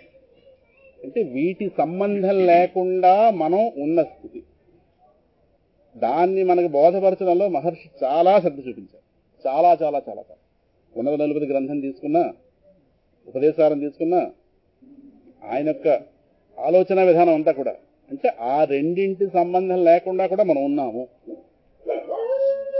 సుషుప్తి రూపంలో. ఎలా ఉన్నాము స్పష్టత ఉండదు కానీ ఉన్నామని, ఎందుకంటే లేచాక తెలుస్తోంది. లేచిన తర్వాత దేహాన్ని ముందుగా పసిగడుతున్నాం. అట్నుంచి వస్తున్నప్పుడు సుషుప్తిలోంచి మెలకువలోకి వస్తున్నప్పుడు ముందు మనకు వస్తున్న మొట్టమొదటి తలంపు దేహం తలంపు, ఆ తర్వాత ప్రపంచం తలంపు. ప్రపంచం తలంపు ఇంట్లో వాళ్ళు ముందు, తర్వాత ఇంట్లో వాళ్ళు వస్తారు ముందు, ఆ తర్వాత గుమ్మవతల వాళ్ళు వస్తారు. ముందు దేహం తర్వాత ఇంట్లో వాళ్ళు, దేహం తర్వాత ఇంట్లో వాళ్ళు గుమ్మవతలు. ఏదైనా కావచ్చు కానీ వీళ్ళే గనక నేనైతే, అంటే ఈ దేహమే గనక నేనైతే, సుషుప్తిలో కూడా నేను దేహంగానే నాకు తెలిసి రావాలి. ఇది లాజిక్. ఒకవేళ నేను దేహం కాకపోతే, నేను దేహమైతే సుషుప్తిలో కూడా దేహంగానే తెలిసి ఉండాలి. అర్థమవుతుందా? ఒకవేళ నేను దేహం కాకపోతే మెలకువలో నాకు దేహం నేనుగా తెలియదు కాదు. ఇలా అర్థం చేసుకుందాం. ఒకవేళ దేహమే గనక నేనైతే సుషుప్తిలో కూడా నేను దేహంగానే ఉండాలి. లేదు నేను దేహాన్ని అయితే సుషుప్తి అనేది నాకు తెలియకూడదు. సుషుప్తి తెలుస్తోంది, నేను దేహంతో సంబంధం లేకుండా ఉన్నానని తెలుస్తోంది. లేచిన తర్వాత దేహం వచ్చి మళ్ళీ నాకు తగులుకుంటోంది తెలుస్తోంది. అంటే దేహ సంబంధం లేకుండా కూడా అక్కడ మనం ఉంటున్నామంటే మనం దేహం కాదు. అవస్థాత్రయ ప్రక్రియకి వెన్నెముక వంటి ఆలోచన ఇది. దేహం యొక్క సంబంధం లేనప్పుడు కూడా మనం ఉంటున్నాం అంటున్నప్పుడు దేహం మన స్వరూపం కాదు. ప్రపంచ సంబంధం లేనప్పుడు కూడా మనం ఉంటున్నాము. ప్రపంచం యొక్క లేమిని, దేహము యొక్క లేమిని అక్కడ మనం తెలుసుకుంటున్నాం. అంటే అక్కడ అనుభవం ద్వారా వీఆర్ వరల్డ్లెస్, వీఆర్ బాడీలెస్ అని లేచాక చెప్తున్నాం కాదంటలేదు. కానీ లేచాకైనా చెప్తున్నాం అంటే అనుభవం కలిగింది కాబట్టి. సుషుప్తిలో అనుభవాన్ని ఎక్స్ప్రెస్ చేయడానికి తగినంత తెలివి ఉండదు.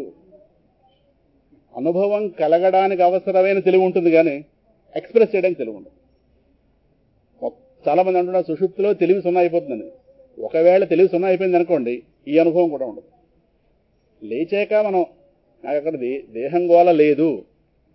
అందుకే మనం ఏ గోళ లేకుండా చేసుకోవాలంటే ముందు నిద్రలో గడుపుతాం. ఇంట్లో గోళలు సమస్య పోయేటట్టుగా ప్రయత్నం చేసి ఈ విధవలు ఎవరైనా మాట వినదని చెప్పి అండి ఓ తలుపు వేసి ఒక గదిలో పోయి అవసరం అయితే డాక్టర్ గారు 2 పీల్స్ ఇస్తే స్లీపింగ్ పీల్స్ ఒకటి పడేస్తే అయిపోయిందండి. పడేసి తెల్లారైతే చూసుకుందాం ఈ సంగతి. అంటే ఓ 5-6 గంటల వాళ్ళతో ఓ విరమణ, అంతే కదా. అంటే అక్కడ వాళ్ళతో ఎలా కట్ అవుతుంది అంటే మనకు అర్థమైంది. పడుకుంటే వాళ్ళతో వాళ్ళ గోళ ఉండదని అర్థమైంది, కానీ పడుకుంటే వాళ్ళ గోళ లేకుండా ఎందుకు అవుతుంది నాకు తెలియదు. అది ఈయన విడమర్చాలని. అంటే పడుకుంటే 2 గోళ ఆగిపోతుంది, ముందు దేహం గోళ ఆగిపోతుంది. దేహం బట్టే ప్రపంచం. అందుకే రమణుడి వాక్యం మనం ఏం తీసుకున్నాం? యత్రోదితే సర్వముదేతి. ఉన్నత 40లో వస్తుంది. యత్రోదితే భావే అహమః సర్వమిదం విభాతి లయే విహమః కాదు, నైవ విభాతి కించిత్ తస్మాత్ అహము రూపమిదం సమస్తం. అది కాదు.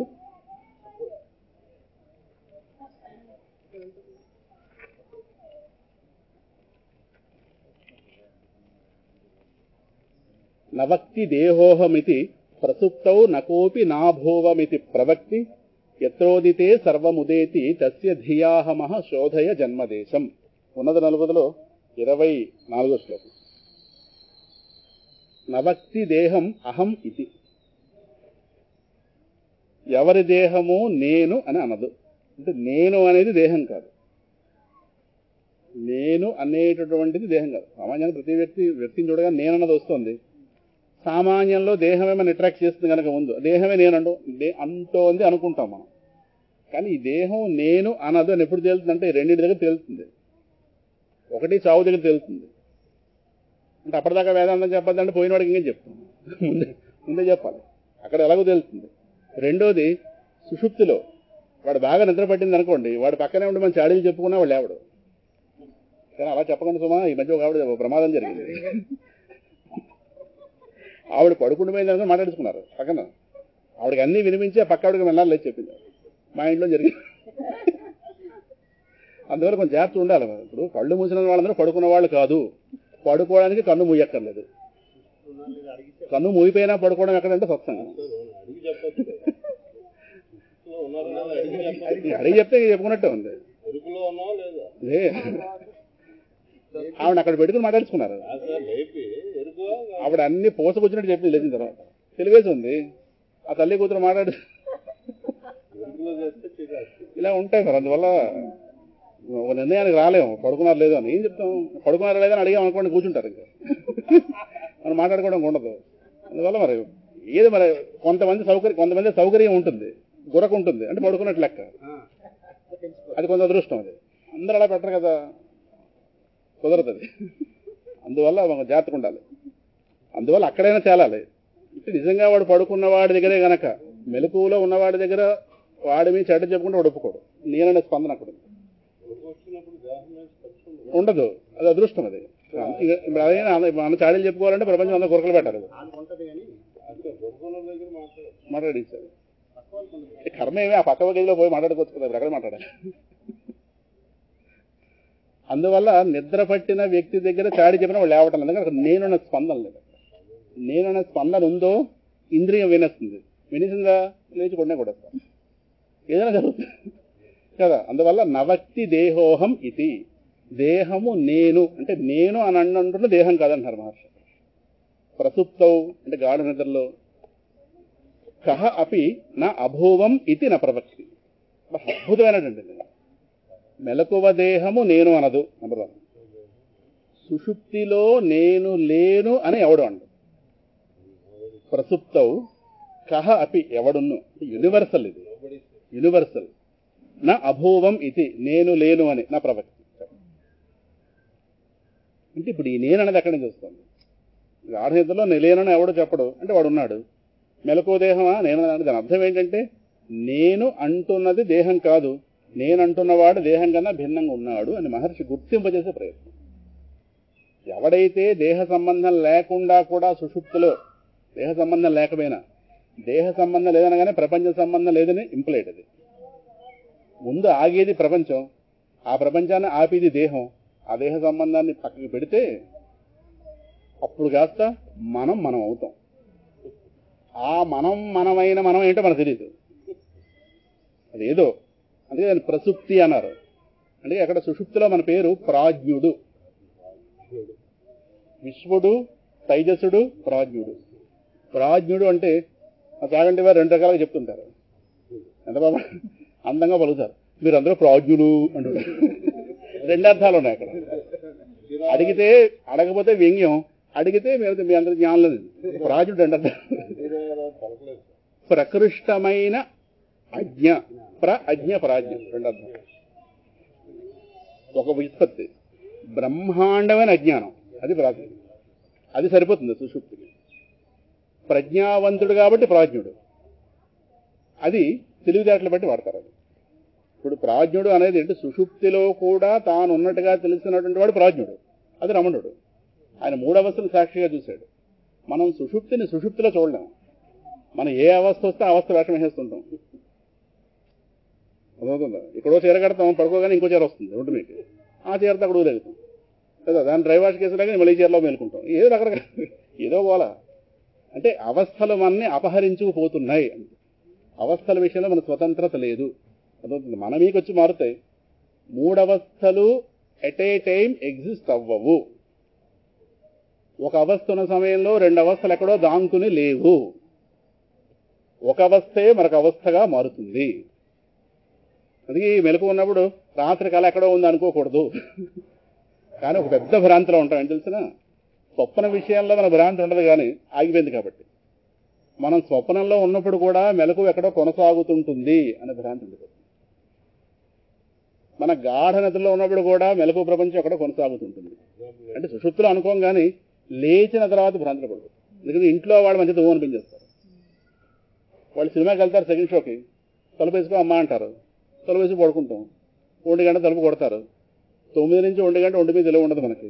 1 గంట తలుపు కొట్టగానే ఓహో 9 గంటలకు వెళ్ళారు, 1 గంటకు వచ్చారు. ఈ 4 గంటలు మనకి దేహ ప్రపంచ సంబంధం లేదు. వాళ్ళు వెళ్ళి సినిమా చూసి వచ్చారు. అంటే ఒక నిర్ణయానికి వస్తాం, నాకు దేహ ప్రపంచ సంబంధం లేనప్పుడు కూడా వాళ్ళు సినిమా చూశారు. అంటే మెలకువ ప్రపంచం కొనసాగుతూనే ఉంది, నా ప్రమేయం లేకుండా అన్న భ్రాంతిలో విన్నాడు. అదే వాడు సినిమా టికెట్ కూడా చూపిస్తాడు. అంటే ఆ ఇంటికి వచ్చిన సినిమాకి వెళ్ళొచ్చిన నలుగురు మన చేత మెలకువ ప్రపంచం సత్యం అనిపిస్తుంది. వెంటనే నిర్ణయం పడిపోతాం. కానీ ఒక్క ప్రశ్న మనలోకి రాదు. శంకరులు ఇదే అన్నారు, తమరు ఇంకో అవస్థలో ఉన్నప్పుడు కూడా మెలకువ ప్రపంచం కొనసాగుతోంది అన్నమాట సత్యమైతే ఆ అవస్థలోకి మెలకువ ప్రపంచం వచ్చి తెలియాలి. తమరు సుషుప్తిలో ఉన్నప్పుడు కూడా మెలకువ ప్రపంచం సత్యమై మాట అయితే సుషుప్తిలో మెలకువ ప్రపంచం తెలిసిందా? మెలకువ ప్రపంచం తెలిస్తే సుషుప్తిలా అవుతుంది. సత్యం అంటే 3 అవస్థల్లోని ఉండేదే సత్యము. మెలకువ ప్రపంచాన్ని శంకరుడు లేదనలేదు, సత్యం కాదన్నాడు. అది సత్యమైతే మనం ఇంట్లోన 4 గంటల్లో మన వాళ్ళు సినిమా చూస్తున్నట్టుగా మన స్ఫురణ ఉండాలి. ఇంక అలా స్ఫురణ ఉంటే మనం సినిమా చూస్తామని అర్థం. వాడు ఆ సినిమా చూస్తే మనం వీళ్ళనే సినిమా చూస్తాం. ఇంక అదేమి నిద్ర, దిక్కుమాల నిద్ర కాదు, వాళ్ళు మర్చిపోతేనే నిద్ర. అది అర్థమవుతుందా? అందువల్ల ప్రపంచం సత్యంలా కనిపించే పెద్ద అబద్ధం.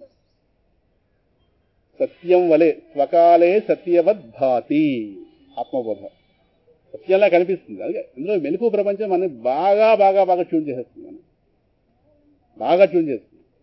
ముఖ్యంగా ఇదే, రాత్రి 10 గంటలకి వరంగల్ స్టేషన్ నుంచి ఫోన్ చేస్తాడు గోదావరిలో, అమ్మాయి బయలుదేరి వచ్చేస్తున్నామని.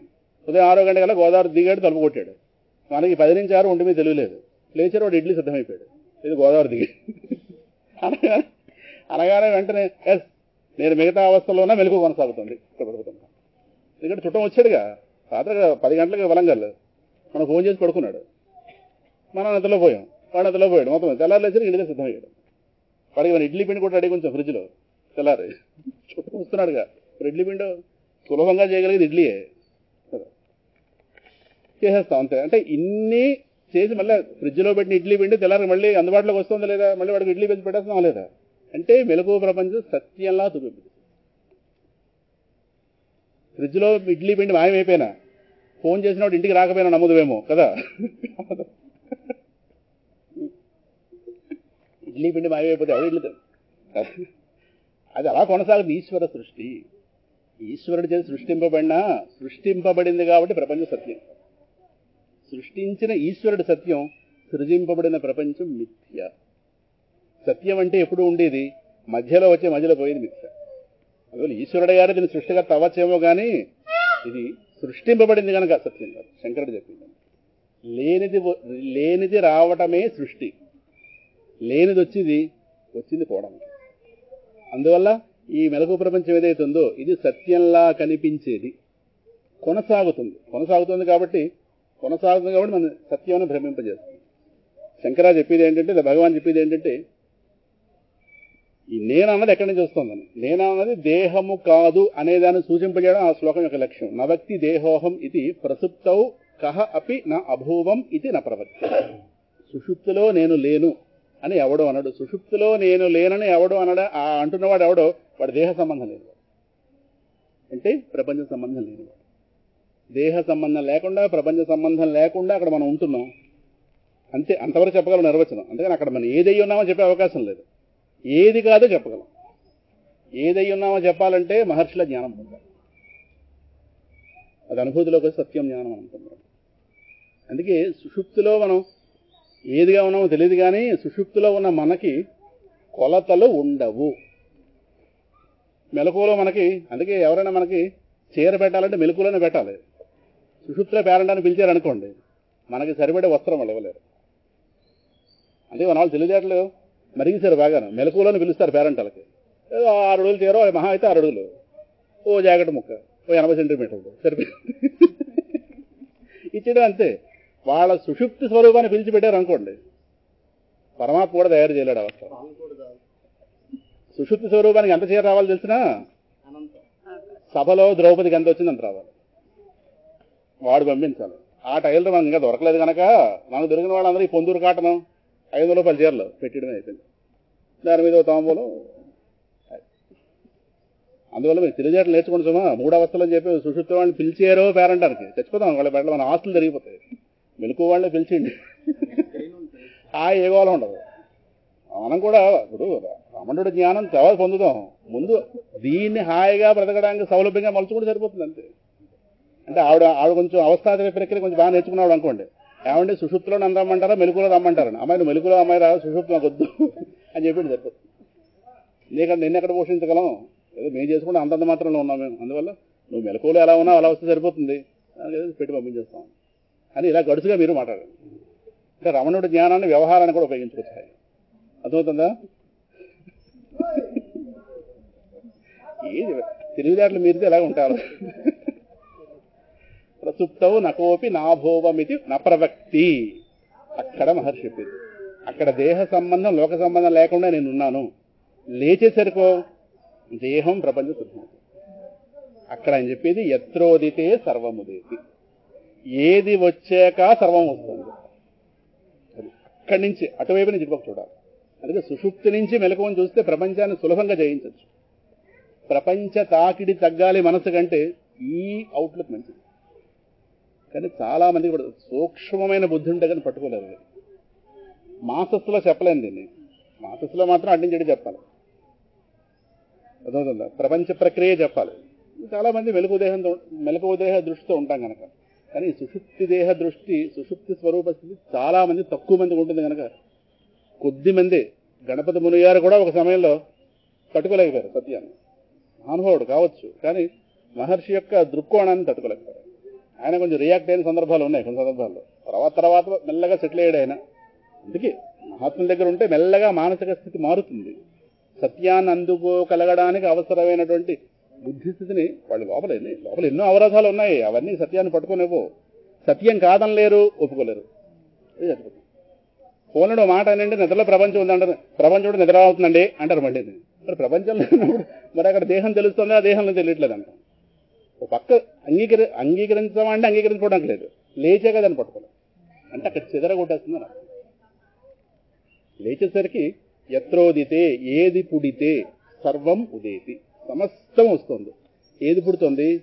ఇందాక చెప్పినట్టుగా ఏ దేహం అయితే నేను అనలేదో, ఏ దేహ సంబంధం లేకుండా, ఏ ప్రపంచ సంబంధం లేకుండా మనం సుషుప్తిలో ఉంటున్నామో, ఆ సుషుప్తిలో దేహ సంబంధ ప్రపంచ సంబంధం లేకుండా ఉంటున్న మనకి ఈ దేహం వచ్చి ఒక్కసారి నేను అనే ఆ తలంపు రూపంలో తగులుకోగానే, అంటే మనం కాని దేహం మీద, నేను అనలేని దేహం మీద, దేహంతో సంబంధం లేకుండా ఉంటున్న నాకు ఒక్కసారి ఒక ముడి పడిపోగానే అదే దేహబుద్ధి. ఒక్కసారి రాగానే సర్వం ఉదేతి. ఒక్కసారి ఒక కాండంలో తెలుస్తుంది, కానీ వేల కొమ్మలు పైకి తెలుస్తుంది. ఈ ఉదాహరణ సరిపోతుంది. దక్షిణామూర్తి చెట్టు కింద ఉదాహరణ చెప్పడానికి అంటే, చెట్టు అన్ని రకాలైన వేదాంతం బోధించడానికి, ఇటు వ్యవహార పరంగా నీడ పొందుతాం. వేదాంతం బోధించడానికి వృక్షాలు చాలా ముఖ్యం. దక్షిణామూర్తి కావచ్చు, బుద్ధుడు కావచ్చు, వృక్షాలను ఆశ్రయించారు వాళ్ళు. కింద చూస్తే ఒకటిగా ఉంది, పైకి చూసారు యత్రోదితే సర్వముదేతి. అంటే అక్కడి నుంచి దేహబుద్ధి ఎప్పుడైతే బయలుదేరిందో, ఇంతసేపు వేటి యొక్క స్పర్శ లేకుండా హాయిగా ఉన్నామో ఆ వాటి స్పర్శ వచ్చేస్తుంది. ఒక్కసారి దీనికి ఎప్పుడైతే అతుక్కుపోయామో వెంటనే దీనికి సంబంధించిన వాళ్ళు గబ్బ సెకండ్స్ కూడా కాదు, మైన్యూట్ సెకండ్స్ చాలా ఫాస్ట్గా జ్ఞాపకం వస్తారు. మెమరీస్ లోపల ఉంటాయి. ఆ మెమరీస్ ఒక్కసారి ఓపెన్ అయిపోతుంది. అది దీని కూతురు, దీని మొగుడు, దీని ఇలా మొత్తం మీద ఇలా అలా దీని అమ్మ, దీని నాన్న ఒకటే మొత్తం. దీనికి సంబంధించిన వాళ్ళు ఎన్ని ఇదండి. నేను మాట చెప్పిన దాంట్లో 1000 ఓపెన్. ఈ సాఫ్ట్వేర్ మొత్తం. గీతలో స్వామి అందంగా అంటాడు, మత్తః స్మృతి జ్ఞానం అపోహనం. నేనే లోపలుండి ప్రపంచ మరుపిస్తున్నాను. నేను ఒక్కసారి మత్తః, నా వల్లే స్మృతి జ్ఞానం అపోహనం. అపోహనం అంటే అన్నింటి మరపు. అన్నింటినీ మర్చిపోతే మిగిలింది మనమే. లేవగానే స్మృతి, ముందు దేహ స్మృతి, అక్కడి నుంచి దేహ సంబంధమైన వాళ్ళ స్మృతి, వాళ్ళ మీద అపేక్షలు, వాళ్ళ మీద ఇష్టాలు అయిష్టాలు ఇవన్నీ కలిపి పెద్ద సాఫ్ట్వేర్ ఇది. దీని నుంచి డిస్కనెక్ట్ అవుతాం, నిద్ర రూపంలో డిస్కనెక్ట్ అవుతాం. అవుతున్నా కూడా హాయిగా ఉన్నాం. లేవగానే ఇంకా మన కర్మ మిగిలిందిగా. అదేదో వ్యవస్థలో భాగంగా వచ్చిన ఏర్పాటే కానీ కదా. మనం ఎస్ఆర్ఎల్ చెప్పినట్టుగా రిక్వెస్ట్ ట్రాన్స్ఫర్ అయితే వాళ్ళు డబ్బులు ఇవ్వరు. అదే వాళ్ళంతా వాళ్ళు ట్రాన్స్ఫర్ అయితే ట్రాన్స్ఫర్ డబ్బులు ఇస్తారు, లేదంటే మనం డబ్బులు సామాన్లు తెచ్చుకోవాలి. అలాగా పరమాత్మ పెట్టిన ఏర్పాటు కనుక ఆయన కనికరించడు. లేచేసరికి వీళ్ళందరూ ప్రారంభాలు ఉన్నాయి. మరి రాత్రి పడుకునే ముందు లేస్తామనే కదా ఇడ్లీ పెట్టుకున్నాం. లేకపోతే ఒప్పుకుంటాను.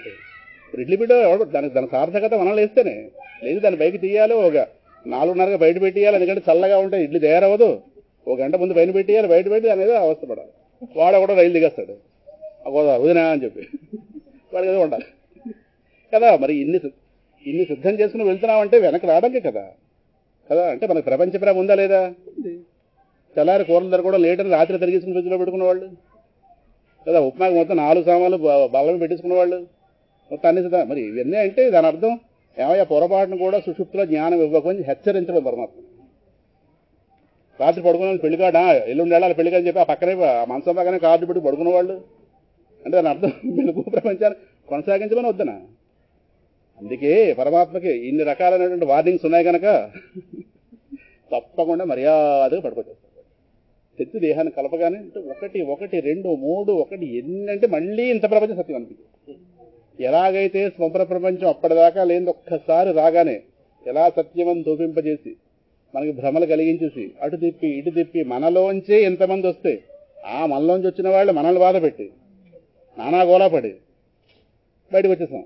ఏదో అది ఒక నిద్ర వల్ల వచ్చిన దోషం కనుక. కానీ ఈవిడ అజ్ఞానం వల్ల వచ్చిన దోషం కనుక దీని సత్యం అనుకుంటుంది. ఇండియా ఎప్పటి నుంచో ఉంది. 1947 స్వాతంత్రం వచ్చింది, బ్రిటిష్ వాళ్ళు ఉన్నారు, శివాజీ వెళ్ళాడు. ఏదో చూడడానికి చరిత్ర ఎలాగో ఉంది. మొత్తం మీద ఇవన్నీ మెలకులాగా ఒక దాడి చేస్తాయి. దాడి చేయగానే మెలకు సత్యం.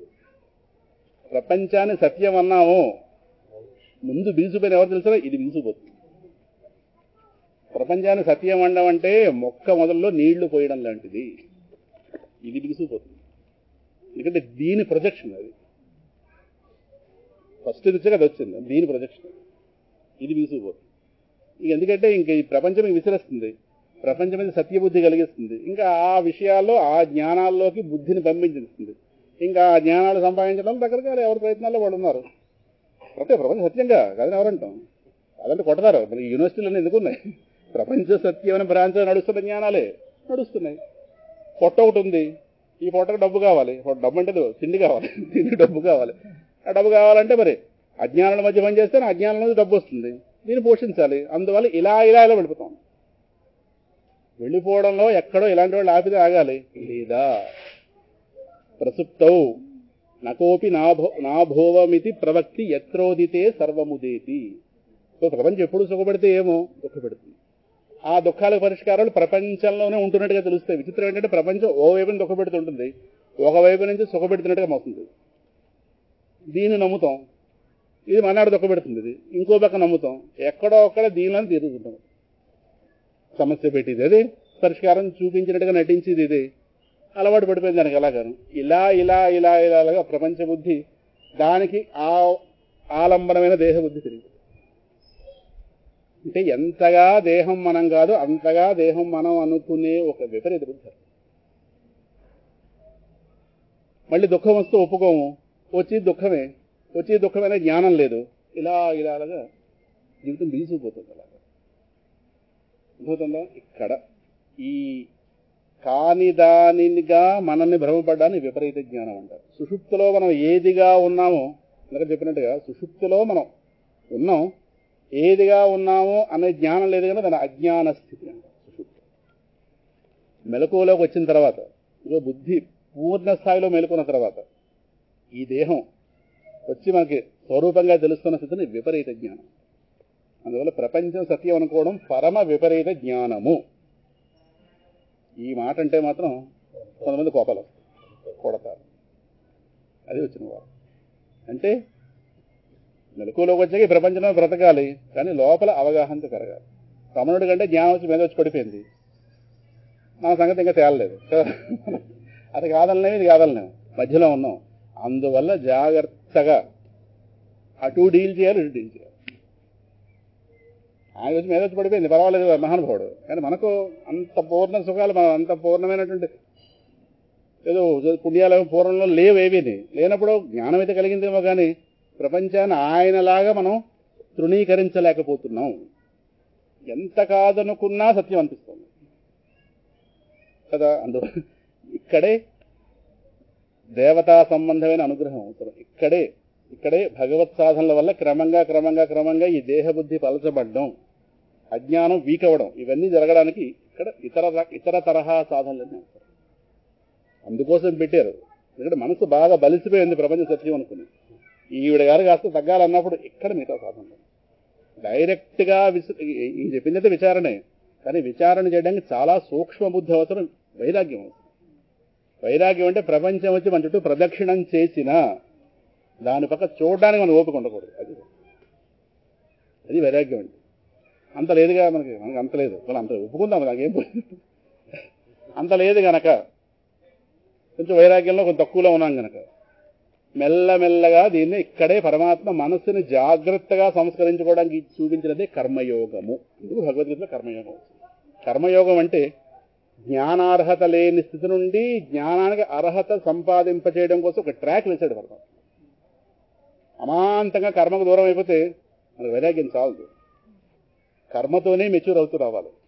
ఎంత కాదనుకున్నా ప్రపంచాపేక్ష ఉంది. ప్రపంచం ఏదో నన్ను ఉద్ధరిస్తుందనే భావం లోపల ఉంది. ప్రపంచం సత్యమైన భావన ఉంది. అందువల్ల వాటి చేత అమాంతంగా కర్మ మానిపిస్తే చాలా ప్రమాదం. మనసు మెచ్యూర్ అవ్వలేదు ఇంకా. అందువల్ల మనస్సుకి మెల్లగా వైరాగ్యం తీసుకురావాలి. ఏ ప్రపంచం మీద దానికి మోహం ఉందో ఆ ప్రపంచమే దానికి దుఃఖ స్వరూపంగా అర్థం కావాలి. దానికి పెద్ద ప్రధానమైన వనరు కర్మ. అందుకు భగవద్గీత ప్రమోట్ చేసింది కర్మయోగాన్ని. మహర్షి కూడా చాలా సందర్భాల్లో కర్మయోగం ప్రమోట్ చేశారు. కర్మయోగం ఒక రకమైనటువంటి ట్రాక్ వేస్తుంది, ఒక రకమైన నిశ్చయం లాంటిది. అందువల్ల కర్మ చేస్తుంటే, అంటే కర్మ అంటే ఊర్లోని అన్నకర్మలు కాదు, స్వకర్మ అని చెప్పారు అక్కడ. ఆ దేహానికి నియమింపబడిన కర్మ ఆ పాత్ర పోషణ. ఆ కర్మని జాగ్రత్తగా ఫల దృష్టితో కాకుండా కర్తవ్య దృష్టితో, ఎందుకంటే శాస్త్రం నాకు చెప్పింది అది శాస్త్రం జాగ్రత్తగా మౌల్డ్ చేసుకుంటూ వచ్చింది జీవుడిని. అమాంతంగా ఒక్కసారి మహర్షి కంటే పట్టింది కానీ అందరికీ పడుతుంది అనడానికి లేదు. పట్టదు, అది సత్యం కాదని కాదు, పట్టదు, వాళ్ళ బుద్ధి పట్టదు. అందుకు చెప్పాలి. అందుకే ఆయన కూడా ఆయన తరహా బోధ చెప్పేవారు, పట్టుకోలేకపోతే వాళ్ళ స్థాయిలో దిగేవారు. అందుకే మహర్షి సంభాషణ రమణ భాషణాలు చూస్తే మహర్షి ముందు ఆయన ప్రక్రియ చెప్పేవారు. అర్థమైపోయింది వాడు అందుకోగలలో లేదు, వెంటనే వాళ్ళ పక్షంలోకి వెళ్ళి మేము నారాయణ స్మరణ చేసుకుంటా, మీరు చెప్పింది మేము చేయలేము, అదే చేయండి చాలా. అంటే వాడి స్థాయి అర్థమైంది ఆయనకి. వాడిని ఏదో విధంగా ఉద్ధరించడానికి లక్ష్యం కానీ ఏదో ఈయన భావం వాడి మీద రుద్దడానికి లక్ష్యం కాదు. కానీ చెప్తారు మాత్రం ముందు తెలిసిపోతుంది, దాన్ని బట్టి వాడి స్థాయి ఏంటన్నది. మనసు చాలా పవిత్రమైన వాడు దీన్ని పట్టుకోగలడు, లేదా దృక్కోణం నిలబడదు. అందువల్ల మెల్లగా వాడికి కర్మ సహాయంతో, భక్తి సహాయంతో, భక్తి సాధనల సహాయంతో మనసుకు ఆ మెచ్యూరిటీ కలిగించుకుంటూ వచ్చి ఆ రోజుకి ఆ రోజు వైరాగ్యం బోధించుకుంటూ వచ్చి ఇతర పురాణాల్లో ఆయా మహాత్ములు ఎలా జీవించారో, వాళ్ళు ఏ విధంగా జయించుకుని వచ్చారో వాళ్ళ ప్రారంభాలని ఆయా ఒక భాగవతం, ఒక భారతం, రామాయణం, ఒక ధర్మం, అధర్మం, ఈ రకమైన ఒక ప్రజ్ఞానం కలిగించుకుంటూ మెల్లగా ఆ బుద్ధికి ఒక రకమైనటువంటి జ్ఞానం కలిగించుకుని వెళితే అప్పుడు క్రమంగా అది సత్యాన్ని అందుకోగలుగుతుంది. అందుకే 20 ఏళ్ల క్రితం మహర్షి ప్రక్రియను పట్టుకోలేని వాళ్ళు 20 ఏళ్ల తర్వాత పట్టుకుంటారు. అది ఒకటి వాళ్ళ అదృష్టం బాగుండి అదే మహర్షితో కొనసాగితే ఈ 20 ఏళ్లలో వాళ్ళ బుద్ధి పవిత్రమవుతుంది. 20 ఏళ్ల కదా నేను పట్టుకోలేకపోయినా అంటారేమో, 20 ఏళ్ల తర్వాత అవునండి అంటారు కదా. అంటే లోపల మన దృష్టి మారడం చాలా కష్టం. అది మార్చుకోలేనంత దృఢపడిపోయింది దృష్టి. కానీ ఈ పుణ్యకర్మలు ఏవైతే ఉన్నాయో మహాత్ములు క్షేత్ర దర్శనాలు అందుకోసం పెట్టారు. ఇవన్నీ ఈ రెండో పక్షమైన సాధనలు. మొదటి పక్షం సాధన ఏంటి? గురువు దగ్గర కూర్చుని వినడమే. శంకరుడితో అంతే చెప్పాడు, శ్రవణం తెలుసు. ఎవరికి? ఇందాక చెప్పినట్టుగా చిత్తం వాళ్ళ యొక్క స్థితిలోకి వెళ్ళిన వాళ్ళు. మనసు మాట విన్న వాళ్ళ గురువు దగ్గర కూర్చుని వినడమే. మనసు మాట విన్న వాళ్ళకు వినిపించే విధంగా చేయాలి. అందుకోసం రెండో పక్షం సాధన. మహాత్ములు ఎక్కడెక్కడ సన్నిధి చేశారో ఆ ప్రదేశాలకు వెళ్ళి అక్కడ జపం, తపం, పూజ, ఒక దానం, ధర్మం, ఇన్ని రకాలుగా చెప్తే ఈ సత్కర్మలన్నీ కలిపి రెండో పక్షం సాధనలు. అందుకే ముఖ్య సాధన గౌణ సాధనలు అంటారు శంకరాచార్యులు. ముఖ్య సాధన అయితే శ్రవణమే, అంతే. శ్రవణ మనన నిధిధ్యాస. మహర్షి బట్టి చెప్తే విచారణ, కానీ నిలబడడం కష్టం. ఎందుకు ముఖ్య రెండో సాధన. ఆ గౌణ సాధనలే మొత్తం ఇవన్నీ. ఓ దేవతారాధన ఇవన్నీ వస్తాయి. ఇవన్నీ కల్పించి మన దగ్గరికి వచ్చి అప్పుడు సత్యాన్ని తేట తెల్లంగా అర్థం చేసుకోగలిగే స్థితిలో తీసుకెళ్ళాలి. ఓ స్తోత్రపారాయణ ఇవన్నీ మన వాళ్ళు ఉత్తనే పెట్టలేదు. అవి వాళ్ళు ఎవరో తత్వం తెలియని వాళ్ళు కాదు. అందరి మానవులను దృష్టిలో పెట్టుకుని వాళ్ళు తయారు చేశారు. మానవాళిని దృష్టిలో పెట్టుకుని సకల మానవాళిని అందుకోగలిగాడు, అందుకుంటాడు. స్కూల్లో చేరిన ప్రతి వాళ్ళకి 100 వచ్చేవిగా, మరి 130 వచ్చిన వాళ్ళు కూడా ఉంటారు నాలాంటి వాళ్ళు. మరి వాళ్ళకే ఉద్యోగం చూపించాలి కదా, అందరికీ చూపించాలి కదా. అందరూ 35 నుంచి 100 లోపు అందరూ ఉంటారు పాస్ అయిన వాళ్ళలో. అలాగే ప్రతి వాళ్ళకి వాడు కోల్పోయినటువంటి ఆ సహజ స్థితి అయిన భగవంతుని మళ్ళీ వాడికి అందింపజేయడానికి భగవద్గీత లాంటి ఒక యూనివర్సల్ స్క్రిప్చర్స్ లో అన్ని రకాల మార్గాలు చెప్పబడ్డాయి. అయితే ఇవాళ మహర్షి దగ్గర కూర్చున్నాం కనుక యత్రోదితే సర్వముదేతి, ఏది పుట్టాక సమస్తం అవుతుంది. అంటే ఇందాక మన మాట అనుకున్నాం, నేను సుషుప్తిలో ఉన్నప్పుడు కూడా వీళ్ళు సినిమాకి వెళ్ళొచ్చారు కాబట్టి మెలకువ ప్రపంచం ఉంది అని. ఆ మాట ఎప్పుడు చెప్పాం? మెలకువలోకి వచ్చాక చెప్పాం. నేను సుషుప్తిలో ఉండగా వాళ్ళు సినిమా థియేటర్లో ఉండి నాకు ఫోన్ చేయలేదు.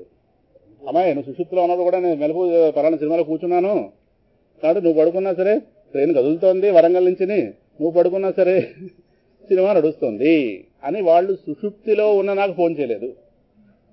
మెలకువలోకి వచ్చాక మోసం చేశారు. ఈ మెలకువ పెద్ద మోస ప్రపంచం. ఏ ప్రపంచం? అనండి గట్టిగా, ఎప్పటికైనా అనండి. ఎప్పుడు అనబోదు ఎప్పుడు అంటారు అయితే అమ్మయ్యా చాలా గట్టిగా. మోసం ఇంకటైతే మోసం చేయకపోతే ఇంకటి చేస్తుంది. అయితే మరి తెల్లారు లేవగానే వెంటనే చెప్పించేస్తున్నారా మన చేత? లేదు, నువ్వు మధ్యాహ్నం పడుకున్నా షాపింగ్ వెళ్ళొచ్చి ఇంకో చీర అంటున్నారు. ఇవి లేచారు చీర వచ్చింది. వాళ్ళు షాప్కి వెళ్తుంటే ఇప్పుడు పడుకుంది ఆడ తలుపు వేసుకుని, లేచి వచ్చారు చీర కనిపిస్తుంది. అంటే అక్కడ విమల్ షోరూమ్ లేకపోతే చీర ఎక్కడి నుంచి వస్తుంది? అంటే పూనా మార్కెట్ ఉంది, విమల్ షోరూమ్ ఉంది, కంచి షోరూమ్ ఉంది, మతేనోనే వీళ్ళు వెళ్ళారు, ఆటో వెళ్ళారు, వచ్చారు, లేచే చీర. ఇన్ని లేకపోతే చీర ఎలా వస్తుంది? అంటే నాకు సంబంధం లేకపోయినా ప్రపంచం ఉంది అనగానే ప్రపంచం సత్యం అని ఒక అపోలకుడు. ప్రపంచం సత్యం గనక ఓహో నేను కూడా దీనితోనే సంబంధం పెట్టుకోవాలి సుఖపడాలంటే అని మనసు అక్కడ పాఠం నేర్చుకుంటుంది. దీనికి ఏ యూనివర్సిటీకి పంపించక్కర్లేదు, దానికదే ప్రొఫెసరు, దానికదే స్టూడెంట్ అదే నేర్చుకుంటుందండి. ఇలా ప్రపంచం అర్థమవుతుందా? అందువల్ల మహర్షి చెప్పేది సత్య యత్రోదితే సర్వముదేతి. ఎవడు ఏది మనని మనం కాని దేహంతో కలిపి, మనం కాని దేహాన్ని నేను స్థానంలో కూర్చోబెట్టి, మనం చెప్పుకున్నామే 3 రకాల దోషాలు మన దగ్గర. ఒక్కో దేశాన్ని ఒక్కొక్క మహాత్ముడి వాక్యంతో పడగొట్టుకుంటూ వెళుతున్నాం. అందులో 3వ దోషం నేను అనే స్థానంలో దేహం వచ్చేస్తుంది. నేను అనగానే దేహం వచ్చేస్తుందండి ఎప్పుడు మెలకువలో. వాస్తవానికి ఆ నేనన్న స్థానం ఆ కుర్చీ దేహానికి కాదు. దేహం ట్రెస్పాసర్ అంటే అనుమతి లేకుండా ప్రవేశించింది, వచ్చేస్తుంది అంతే, అలవాటు పడిపోయాం. నేను అనగానే దేహం అంతే. నేను దేహం కబ్జా, భూ కబ్జాలు. భగవంతుడు అనగానే ఎక్కడో ఉన్నాడు, దాన్ని ప్రహ్లాదుని బట్టి ఆధారం పడగొట్టుకుంటూ వచ్చాం. అలాగా శాంతి బయట నుంచి వస్తుంది, శంకరుడి వాక్యంతో పడగొట్టుకుంటూ వచ్చాం ఈ అపోహని. ఈ 3వ అపోహ ఇక్కడ. అక్కడ ఏది నన్ను నేను కాని దేహంతో కలిపి, అంటే నాకు దేహం కాని నాకు, జాగ్రత్త పట్టుకుంటే దేహం కాని నాకు నేను కాని దేహానికి ముడిపెట్టేస్తాను. దేహం కాని నాకు నేను కాని దేహానికి నేను అని ముడి పెడుతోందో అక్కడ వాడు దొంగ అంటారు. ఈ దొంగే ఇంతదాన్ని సత్యమని తోపింపచేసి దాని పక్క చూడనివ్వకుండా ఉండడం కోసం గెంటేస్తుంది ప్రపంచంలో తెలియదు. ఎక్కడోటి అప్పుడు ఎవరు ఏ రంగంలో ఉంటే ఎవడకు కావాలి? సత్యాన్ని చూడలేదు. ఒక ఆవిడకి వంటలంటే ఇష్టం, ఆ పని మీద ఆవిడ ఉంటుంది. ఒక ఆవిడ కుట్టుకుంటూ ఉంటుంది, ఒక ఆయన రోడ్డు మీద తిరుగుతుంటాడు, ఒక ఆయన ఏమైనా అక్కడ వెళ్తా వాళ్ళతో ఏదో ఓ బాతాకాని, ఒక ఆయన ఎలక్షన్ ఏమవుతాని ఒకడు అంటాడు. ఏదో ఒకటి ఎక్కడో ఒక్కడ ఏదో రంగంలో ఉంటాం. అది తీసుకొచ్చి పెట్టిన రంగం మీద ఎక్కడో ఒకటి ఉంటుంది. ప్రపంచం ఏమైపోతుందో నెట్లో చూస్తుంటారు, ఏదో అందులో రాస్తుంటారు. ఏదో ఒకటి సింహాచలం చంద్రయాత్ర 2 లక్షల మంది వచ్చారు, అదో ఏదో ఒకటి ఏదో ఒకటి ఏదో ఒకటి ఏదో ఒకటి. ఈ కల్పించిన వాడు సేఫ్గా ఉండిపోతున్నాడు. ఏదైతే ఇంత సర్వం ఉదేతి, చాలా పెద్ద మాట. ఒకటి అన్నింటినీ మోసురావడం అంటే ఇది. మళ్ళీ నరసింహరావు గారిని స్మరించాలి. ఒకటి అనేకం చేశారే, ఒకటి అనేకం. సర్వం అంటే ఎంత? అయ్యో బాబోయ్, సర్వం అంటే సర్వం అనే పదానికి అర్థం తెలియక ఎలా వెళ్ళిపోతున్నాం. ముందు మనకు కొన్ని పదాలు పలుకుతాం కానీ అర్థమే చావదు వచ్చింది కూడా. విశ్వం, సర్వం, అనంతం, ఈ పదాలకు ఏం అర్థం అవుతుంది? ఏదో అనంతం అని. విష్ణు సహస్రనామంలో 3 సార్లు వచ్చింది అనంతనామం, పలికేస్తున్నామని. అసలు అనంతం అనే పదం పలికితే మనసు ఆగిపోయింది ప్రహ్లాదుడికి. అంటే అనంత వస్తువు యొక్క అర్థం ఏంటో వాడికి అర్థమైంది. ఆ అనంత వస్తువు ద్వారా వ్యక్తీకరింపబడిన వస్తువు ఏంటో వాడికి స్పర్శ అందిది, మనసు స్తబ్దమైపోయింది. అందుకే వాళ్ళ నాన్న విషయం ఇచ్చి తాగమన్నప్పుడు ఆ విషయాన్ని 3 సార్లు చూసి అనంత అని 3 సార్లు స్మరించేట. అనంత అనంత అనంత. ఇప్పటికీ ఈ వైష్ణవ సంప్రదాయంలో 3 భగవన్నామాలు, వాటిని స్మరించి ఏది పుచ్చుకున్నా, అచ్యుత అనంత గోవింద, ఏది పుచ్చుకున్నా ఆ పదార్థం కాస్తుంది అమృతం అవుతుంది. ఆ పదార్థం కాస్త అది అందులోనే ప్రమాదం పక్క తొలగుతుంది. సంప్రదాయంలో అది ఉంది. అందులో అనంతనామాన్ని 3 సార్లు పలికి విషయం పుచ్చుకున్నాడు ప్రహ్లాదు. అయిపోయింది. అంటే ఆ వస్తువుగా కనిపిస్తున్న అనంతుడిని వాడు పలకరించాడు. మనం అనుకుంటాం విషయం నుంచి రక్షించని పిలిచాడేమో అని. అలాంటి స్థాయి భక్తుడు కాదు ప్రహ్లాదుడు. చాలా మంది అలా అర్థమయ్యాడు. నేను విషయం, మా నాన్న విషయం పట్టిస్తున్నాడు, ఇది ఎలాగో ప్రాణం చేసేస్తుంది, ప్రాణం లేకుండా నువ్వు కాపాడని. చిచ్చే, చాలా తక్కువ స్థాయి ఇది. విషయముగా తెలుస్తున్నటువంటి విష్ణువుని పలకరించాడు. బాగున్నావా అంటే ఆయన గారు చూసిన కోణం భగవత్ కోణం. సో విశ్వాన్ని విష్ణువుగా చూసిన వాడు కనుక విష్ణువు చేసే పని అది చేసింది, కానీ విశ్వం చేసే పని అది. విశ్వం చేసే పని చంపుతుంది, విష్ణు చేసే పని అది. మన దగ్గర కాఫీ తాగితే ఎలా క్షేమంగా ఉన్నాము అలాగా విషయాన్ని పుచ్చుకున్నాడు, హాయిగా నిలబడ్డాడు. అది ఎందుకు అలా జరుగుతుందో వాడికి అర్థం కావాలి. హిరణ్యకశిపుడికి వాడికి అర్థం కాలేదు. వాడి విశ్వం కోణం వాడిది, విష్ణు కోణం వీడిది. అర్థమవుతుందా? అందువల్ల ఏది దేహం కాని నన్ను నేను కాని దేహంతో ఏదైతే వచ్చి కలుపుతోందో తస్య, దాని యొక్క తస్య అహమహ, అదే అహంకారము. మహర్షి ఇక్కడ పెట్టింది అహంకారము. అహంకారము అంటే అహమునకు, అహం అంటే ఆత్మ చైతన్యం, అహమునకు ఒకానొక ఆకారంతో ముడిపెట్టేటటువంటి త్రాడు. అహమునకు ఆకారంతో, ఒకానొక ఆకారంతో ముడిపెట్టేటటువంటిది ఏదో అది అహంకారం. అహంకారం చాలా మంది గర్వం పొగరబోతాను అనుకుంటా, కాదు. అది తర్వాత నిర్వచనాలు. అహంకారం అంటే అహమునకు ఆకారంతో. ఇది ఈవిడ గారి ఆకారం. నేను ఆకారరహితం. అందుకే గాఢనిద్రలో మనకు ఆకారం లేదు కాబట్టి మనకు ఎవరు వస్త్రం పెట్టలేరు. ఆకారం అంటే పరిమితులు ఏర్పడిపోయిన అర్థం. ఆకారరహిత వస్తువు అంటే అనంతరం. అందుకే సుషుప్తిలో ఎందుకు సుఖపడుతున్నామంటే పరిమితులు లేవు కాబట్టి. మెలకులో వచ్చారు పరిమితులు వచ్చేసి. పరిమితే దుఃఖము. గుర్తుపెట్టుకోండి, పరిమితి ఒక వ్యక్తిని దుఃఖపెట్టడానికి వేరే ఏం చేయక్కర్లేదు, వాడి పరిమితిలో కూడా దుఃఖం. ఎవరి పరిమితులు వాళ్ళ పాలిట దుఃఖం. దుఃఖాన్ని నిర్వచనం మార్చుకోవాలి. దుఃఖం అంటే వీడివి పడి కొట్టడం, చంపడం, పోవడం కాదు. పరిమితులే దుఃఖము. అందువల్ల ఏ కష్టాలు లేని వాళ్ళు కూడా ఉసురుమని ఉంటున్నారు. కారణం పరిమితులు ఉన్నాయిగా. కాబట్టి వాళ్ళకంటే ఆ ఇంట్లో అంటే వాళ్ళకి ఏదో వాళ్ళ కాలు పోయింది, వాళ్ళు చేయపోయింది, వాళ్ళ మీ ఎందుకు ఇలా ఉన్నారంటారు. మనం మాకు బోధపడక వాళ్ళకి కాలు చేయబోవక్కర్లేదు, పరిమితులు ఉన్నాయి. దేహ రూపమైన భ్రాంతి ఉందిగా, సరిపోయింది. అదే పరిమితే దుఃఖం అంతే. అందుకే ఈ పరిమితి తాత్కాలికంగా తొలగుతోంది కనుక సుషుప్తిలో హాయిగా ఉన్నాం. అందువల్ల శాంతి అన్నది సహజ స్థితి. మహర్షి చెప్పింది శాంతి అసహజం కాదు, సహజం. దుఃఖం అసహజం. అందుకే లేచర్ దుఃఖం వస్తుంది. సుషుప్తిలోనో అప్పటిదాకా ఉన్న దుఃఖం తొలగిందంతే. శాంతి వచ్చింది అనకూడదు, ఉన్న శాంతి తెలుసు. వెలుగుతున్న దీపం మీద కుండ బోలింపబడితే, బోలింపబడిన కుండ ఉన్నంతసేపు వెలుగు కనిపించదు. కుండ తీస్తే వెలుగు కనిపించింది. కుండ తీస్తే వెలుగు కనిపించగానే దీపం వెలిగింది అనకూడదు. వెలుగుతున్న దీపం తెలిసిందంతే. అంతకుముందు తెలియలేదంతే. శంకరాచార్యులు చెప్పారు కదా, మహాదీప ప్రభాభాస్వరం జ్ఞానం యస్యతు చక్షురాదికరణ ద్వారా బహిస్పందతే. దక్షిణామూర్తి స్తోత్రంలో నానాఛిద్ర ఘటోదర స్థిత మహాదీప ప్రభాభాస్వరం జ్ఞానం యస్యతు చక్షురాదికరణ ద్వారా బహిస్పందతే జానామీతి తమేవ భాంతమనుభాతి ఏతత్ సమస్తం జగత్ తస్మై శ్రీ గురుమూర్తయే. కన్నాలు పెట్టినటువంటి కుండను తీసుకెళ్లి వెలుగుతున్న దీపం మీద పెడితే చీకటి గదిలో కాంతులు ఎలా వెదజల్లుతాయో లోపల అనంతమైన కాంతి జ్యోతి ఉంది. అదే అరుణాచల జ్యోతి. అరుణాచలుడు జ్యోతి జ్యోతి జ్యోతి అంటే ఏదో ఒక లోపల ప్రకాశింపజేస్తున్న జ్యోతి. అదే మనము. అదే ఇంద్రియ ద్వారాల ద్వారా బయట ప్రకాశిస్తుంటే చెవి ద్వారా వినే శక్తిగా, కన్ను ద్వారా చూసే శక్తిగా, చర్మం ద్వారా స్పర్శ తెలుసుకునే శక్తిగా ప్రకాశిస్తోంది. ఈ బోలించేసినా సరే లోపల అది ఉంటుంది. అదే సుషుప్తి. అర్థమవుతుందా? అందువల్ల లోపల శాంతి ఎప్పుడూ ఉండేదే, శాంతి కొత్తగా వచ్చేది కాదు. శాంతి సహజ స్థితి. ఆ సహజ స్థితి మీదకి ఈ అసహజ స్థితి ఆరోపింపబడగానే మధ్యలో దుఃఖం తెలుస్తుంది. అందువల్ల తస్య ఆ దేహబుద్ధి యొక్క, తస్య అహమహ ఆ అహంకారం యొక్క, అంటే ఈ రెండింటికి ముడిపెట్టే రెండు విరుద్ధ లక్షణాలు గల వస్తువుకు ముడిపెడుతుంది. ఎంత ఘోరం అండి మన పరిస్థితి. అందుకే మహర్షి మాట అంటారు, మనకి ఎవరికి ఎన్ని తెలిసినా ప్రయోజనం ఉంది, వాడెవడో తెలియదు కదా.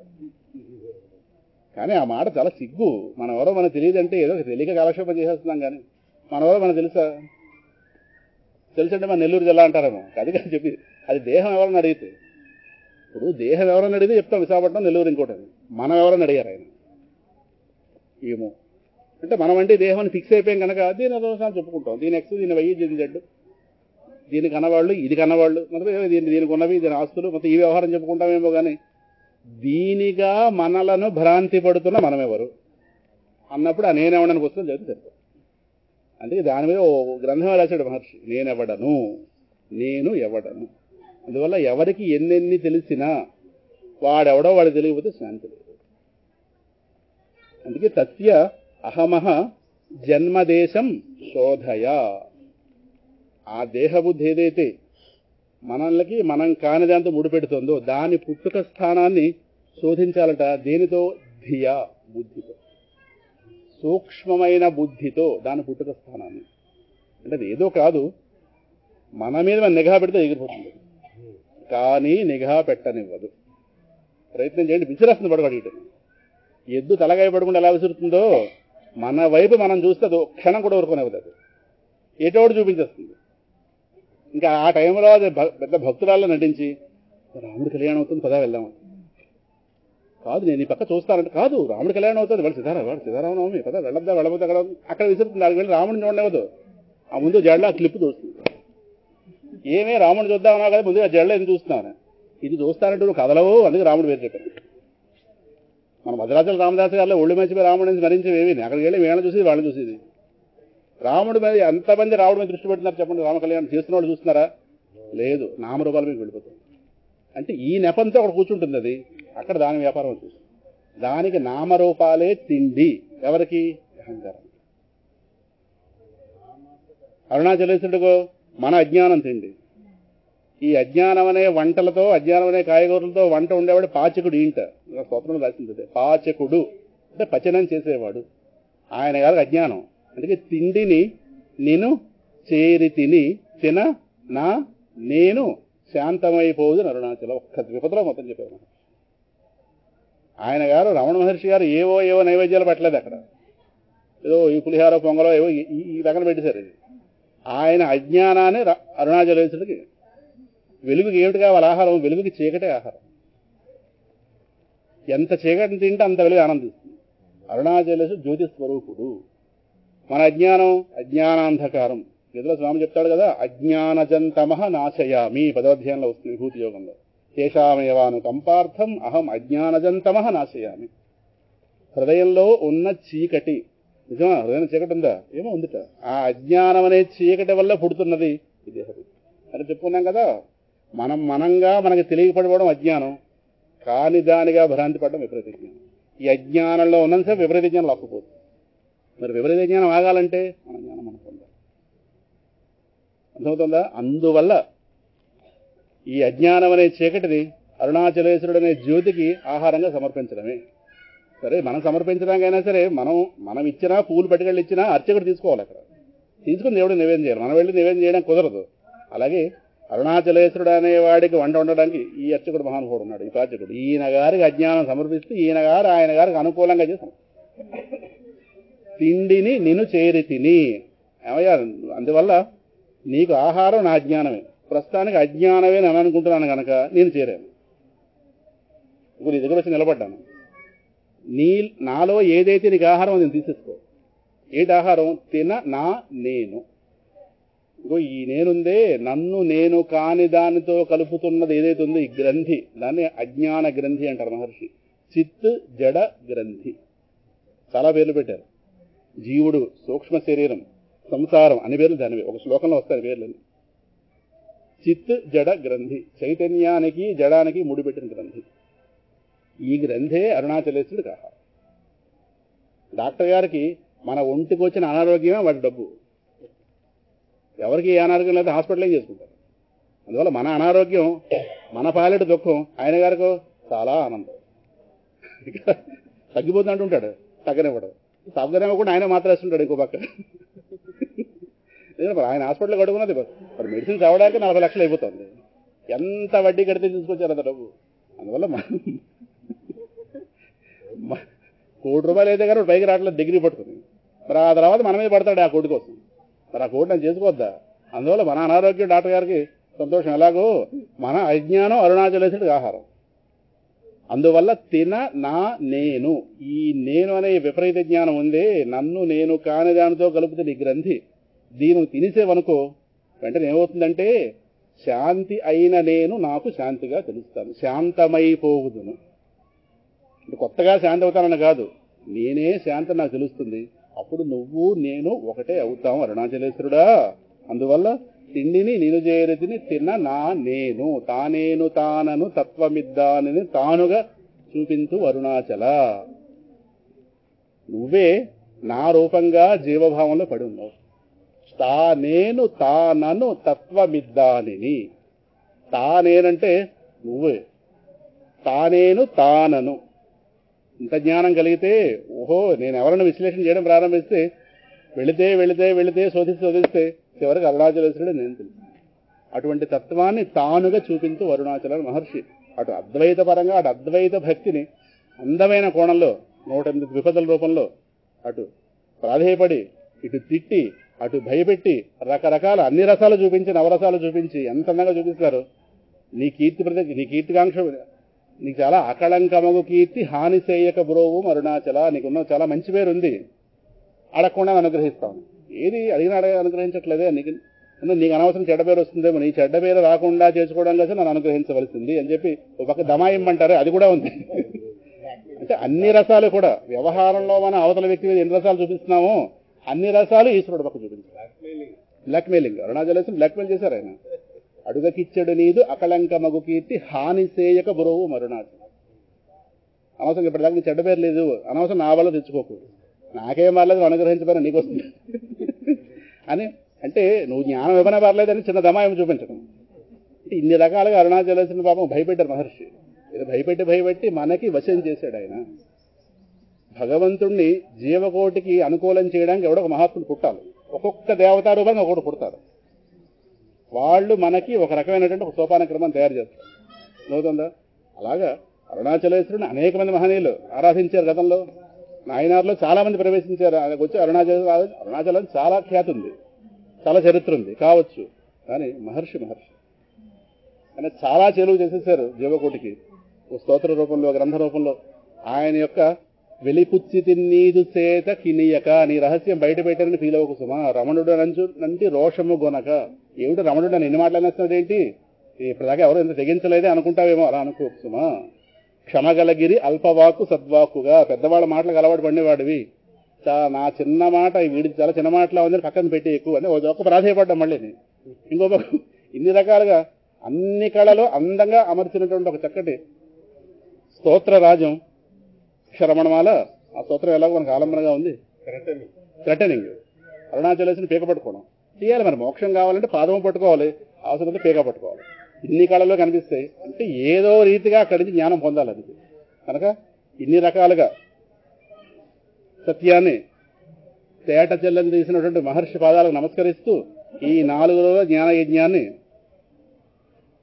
పటవృక్షం కింద చెప్పించుకున్న దక్షిణామూర్తికి ఆయన పాదపద్మాలకు నమస్కరిస్తూ అవకాశం ఇచ్చినటువంటి క్షేత్రం వాళ్ళకి, పాల్గొన్న భక్తులకి, ఇంతమంది రూపంగా తెలుస్తున్న అరుణాచలేశ్వరుడికి, గ్రంథాన్ని అనుగ్రహించిన మహర్షికి, ఇంతమందికి కూడా ఇన్ని రూపాల్లో తెలుస్తున్న ఆ ఏకవస్తువుకి అనంత కూడా నమస్కారాలు సమర్పించుకుంటూ ఇవాళతో ఈ సత్సంగ కార్యక్రమం అయిందని అనుకుందాం. రేపటి కొండెక్కాలి, మళ్ళీ 3 కార్యక్రమాలు ఉన్నాయి.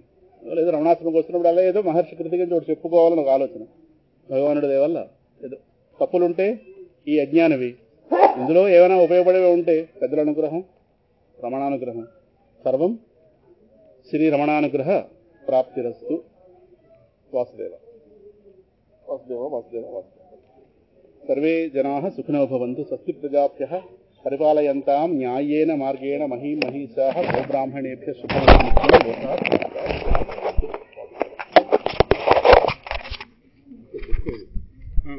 ఈ పుస్తకం వారు